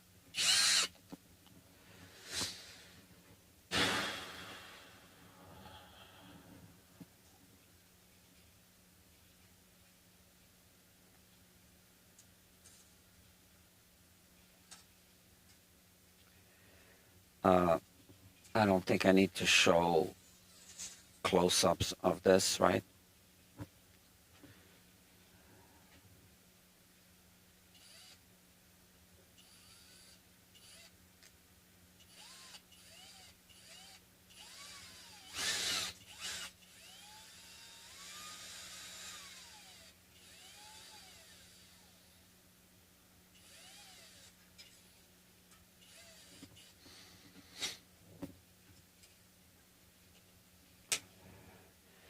And what I like to do is I keep this for refrets, right? The thick string to put the fish glue into the fret slot when I do a refret.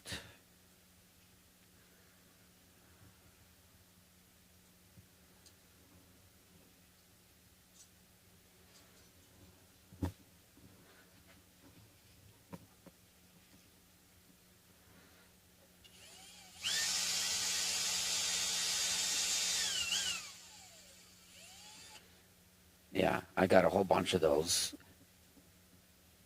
More than I ever need.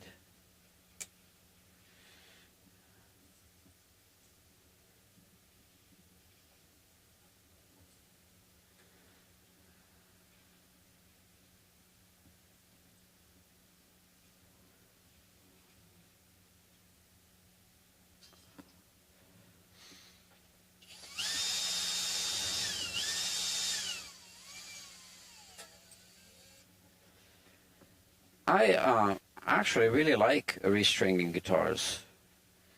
And I'm not the only tech that feels that way. A friend of mine who's a tech said to me, I never get tired of it. And that speaks to me. I feel the same way. I never get tired of it.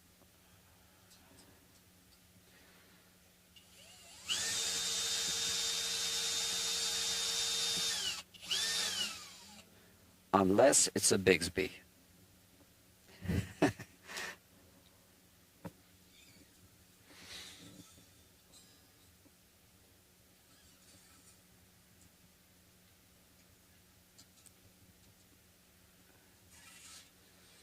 And I like to vary my methods of restringing.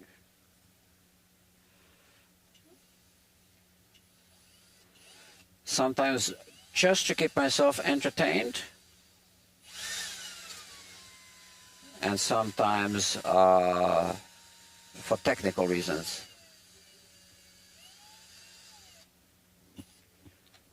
I actually want to make a restringing video tutorial. Yeah, one day. It's coming.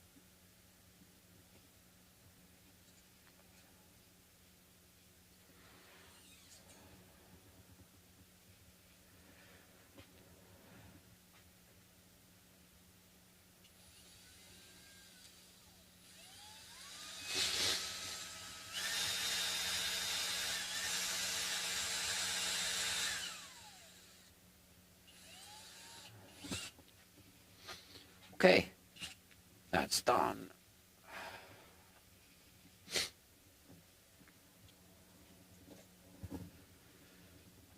Oof. All right. Oh, I forgot to trim this.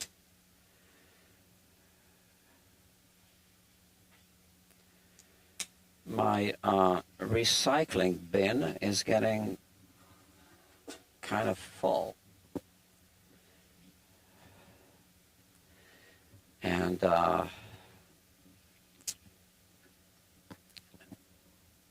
yeah, so I'm gonna have to send the strings to D'Addario for recycling.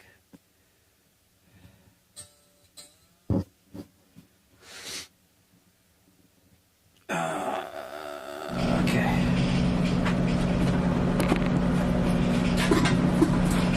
So, if I'm lucky, I won't do any extra work to this guitar.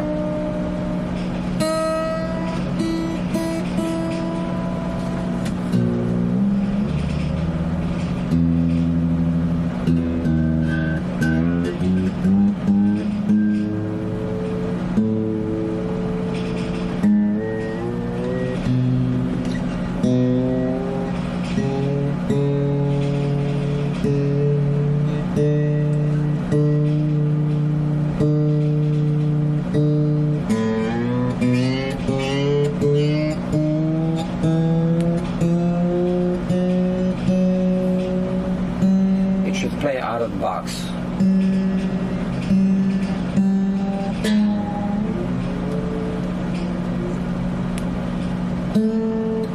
I don't ship guitars. I don't work with customers out of town.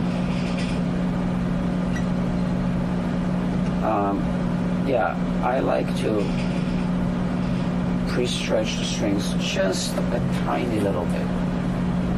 Just, you know, tiny little bit like this.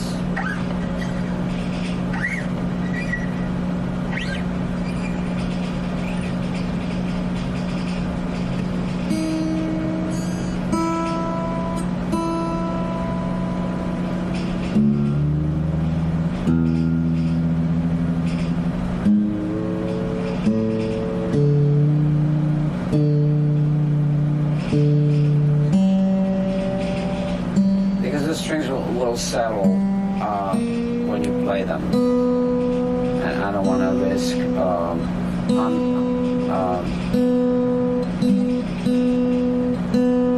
undoing the, you know, winds.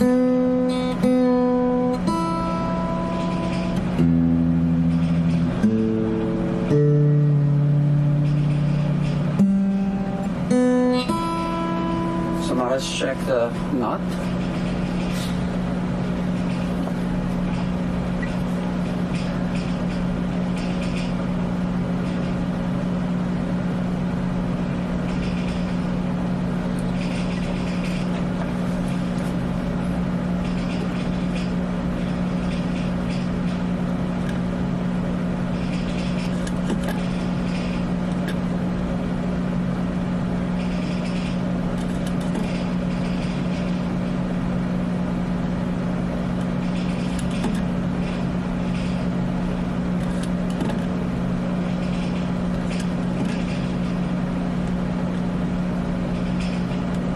So I could touch it up a little bit.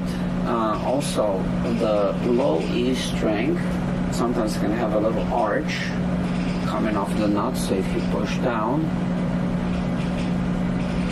which eventually it will settle in that position, yep, it affects the height. So let me try to just play.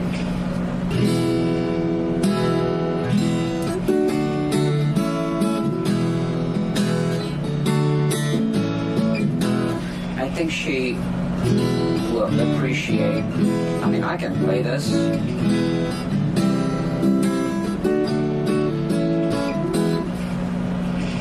If I touch up a few of the strings just a little bit.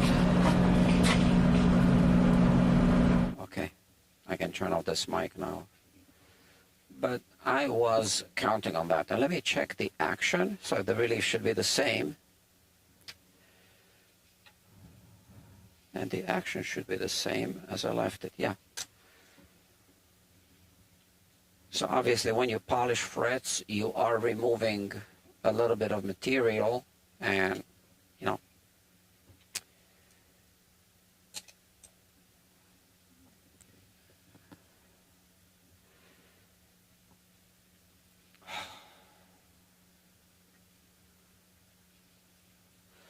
so this is now a coated D'Addario XS string. You can see the coating on the string. You can see how it wraps around in this direction here. Boom, boom, right? The opposite direction from the windings. And that's the coating. You can see it clearly. Yeah. Okay. So I don't want to do too much work on this.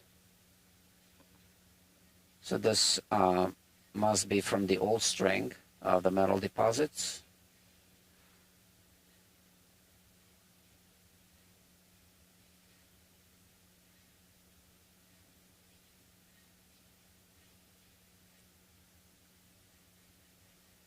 I wonder how long the coating on the bottom of the string lasts, where it actually is touching the nut.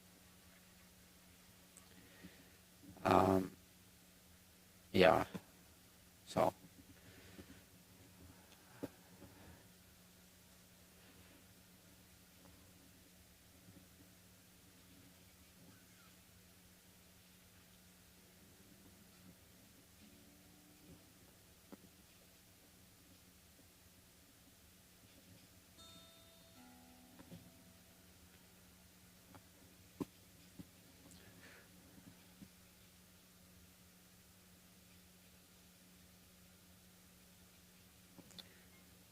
I could go just a little bit lower.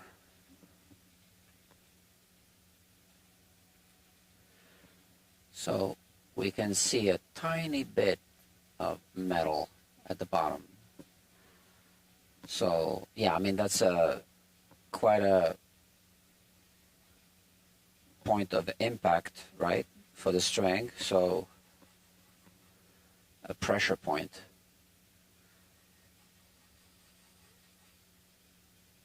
So I would expect the coating to rip a little bit right at that anchoring point.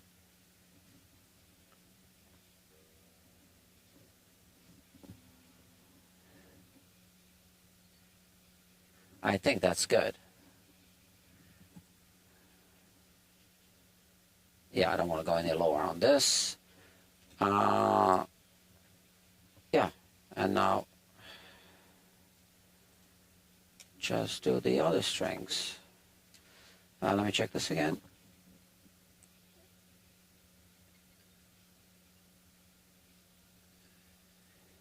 For some reason, the B looks the highest, so we definitely want to touch up the B string. I think I can get a bit better camera angle. Okay.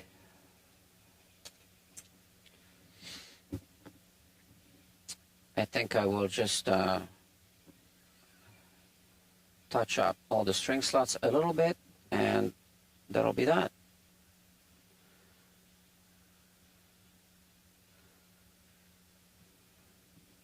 Finished project.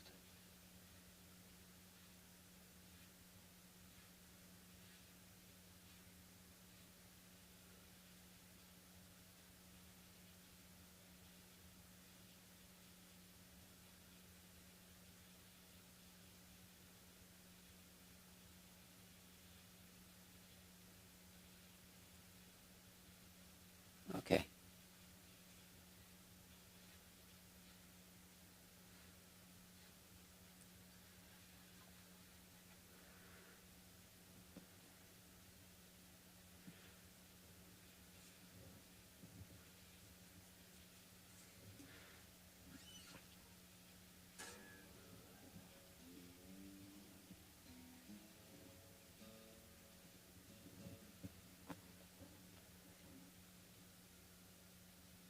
This should be good.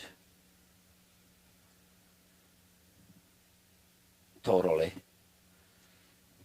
Okay. And what have we here?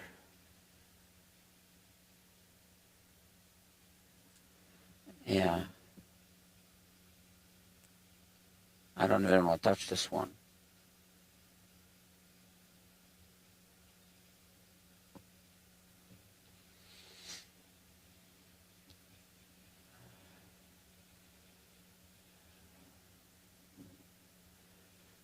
Let's check the G.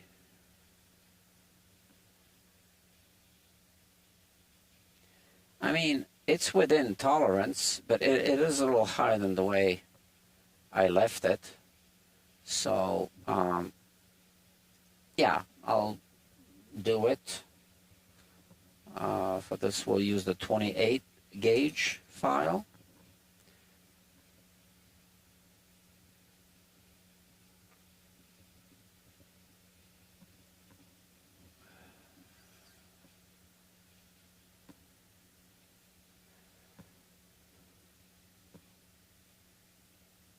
What we see.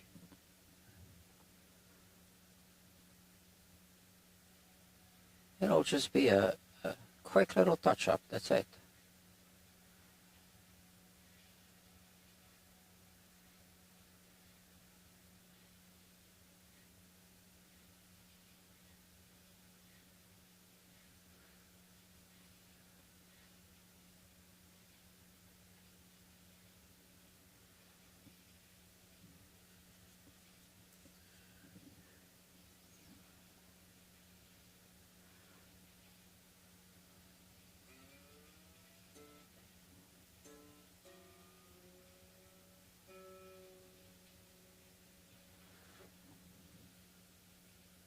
I think that's it.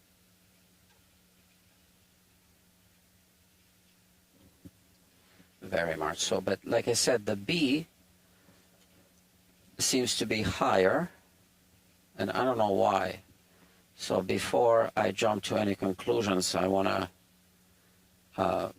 just really have a closer look at everything, if it's seated properly. Because the last thing I want is to cut it too deep. And maybe there's a little bit of arching here. I think I can feel a little bit of arching. And yeah, now it's lower. Let me measure.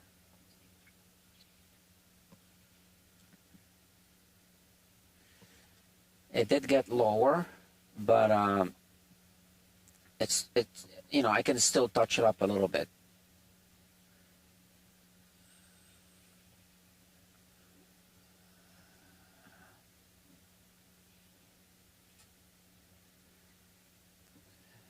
So that's going to be a 17 gauge file.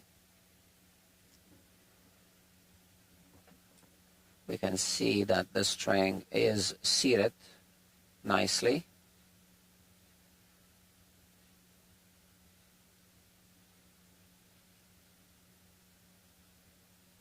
Judging from the witness point that it left.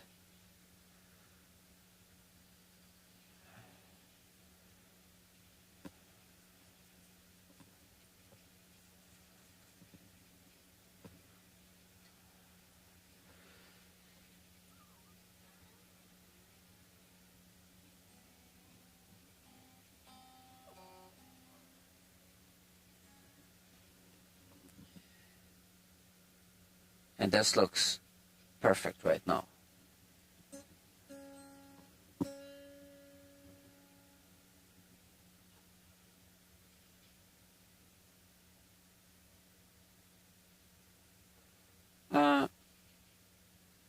Yeah, I could cut it a little deeper.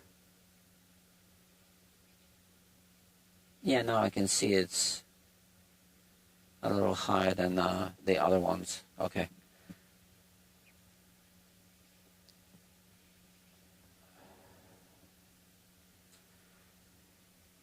Not by much.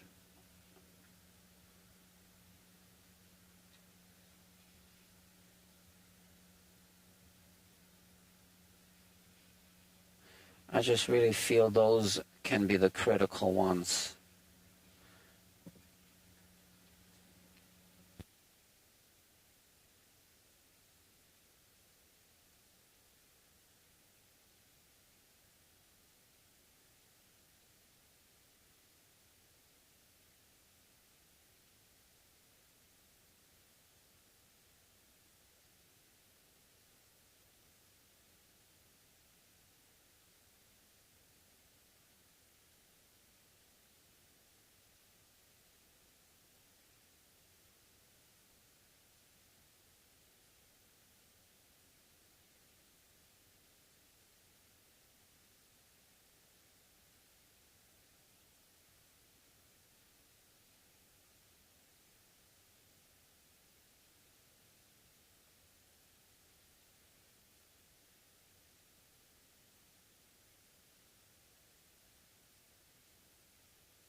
Sorry about that. I ran out of batteries. Yeah, this happens sometimes. I wonder how long it's been like without sound.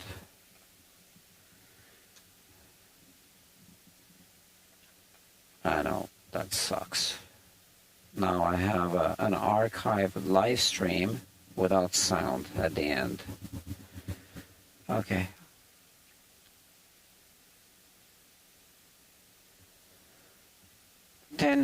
Five to 10 minutes. Okay. All right. Well, I was saying I can feel the difference in how it plays.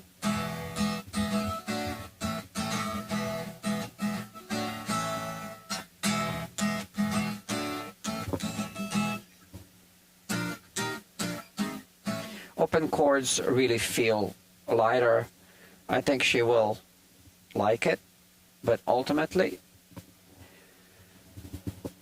she decides. Okay, I think I only have one viewer because it says 2 viewers, and I think one of them is my phone still playing. Let me check. Or not. I don't even know. Oh, it is. Yeah. So now if I log off, yeah, now it should say 1 viewer, I think, which is just you, obviously. So thank you for watching. This took, wow, 4 hours. I can't believe it. Okay, it's the fretwork, right? What was that thing with the neck reset? Also took a long time. Okay. I am going to say good night. It's midnight exactly. All right. So I do want to work on another guitar. Oh, and I believe 2 people just joined this live stream just now, and we're wrapping up. Sorry about that. Hold on, let me check. I got other work to do, so let me mark this one as completed. And let me check the other possible project. Or projects.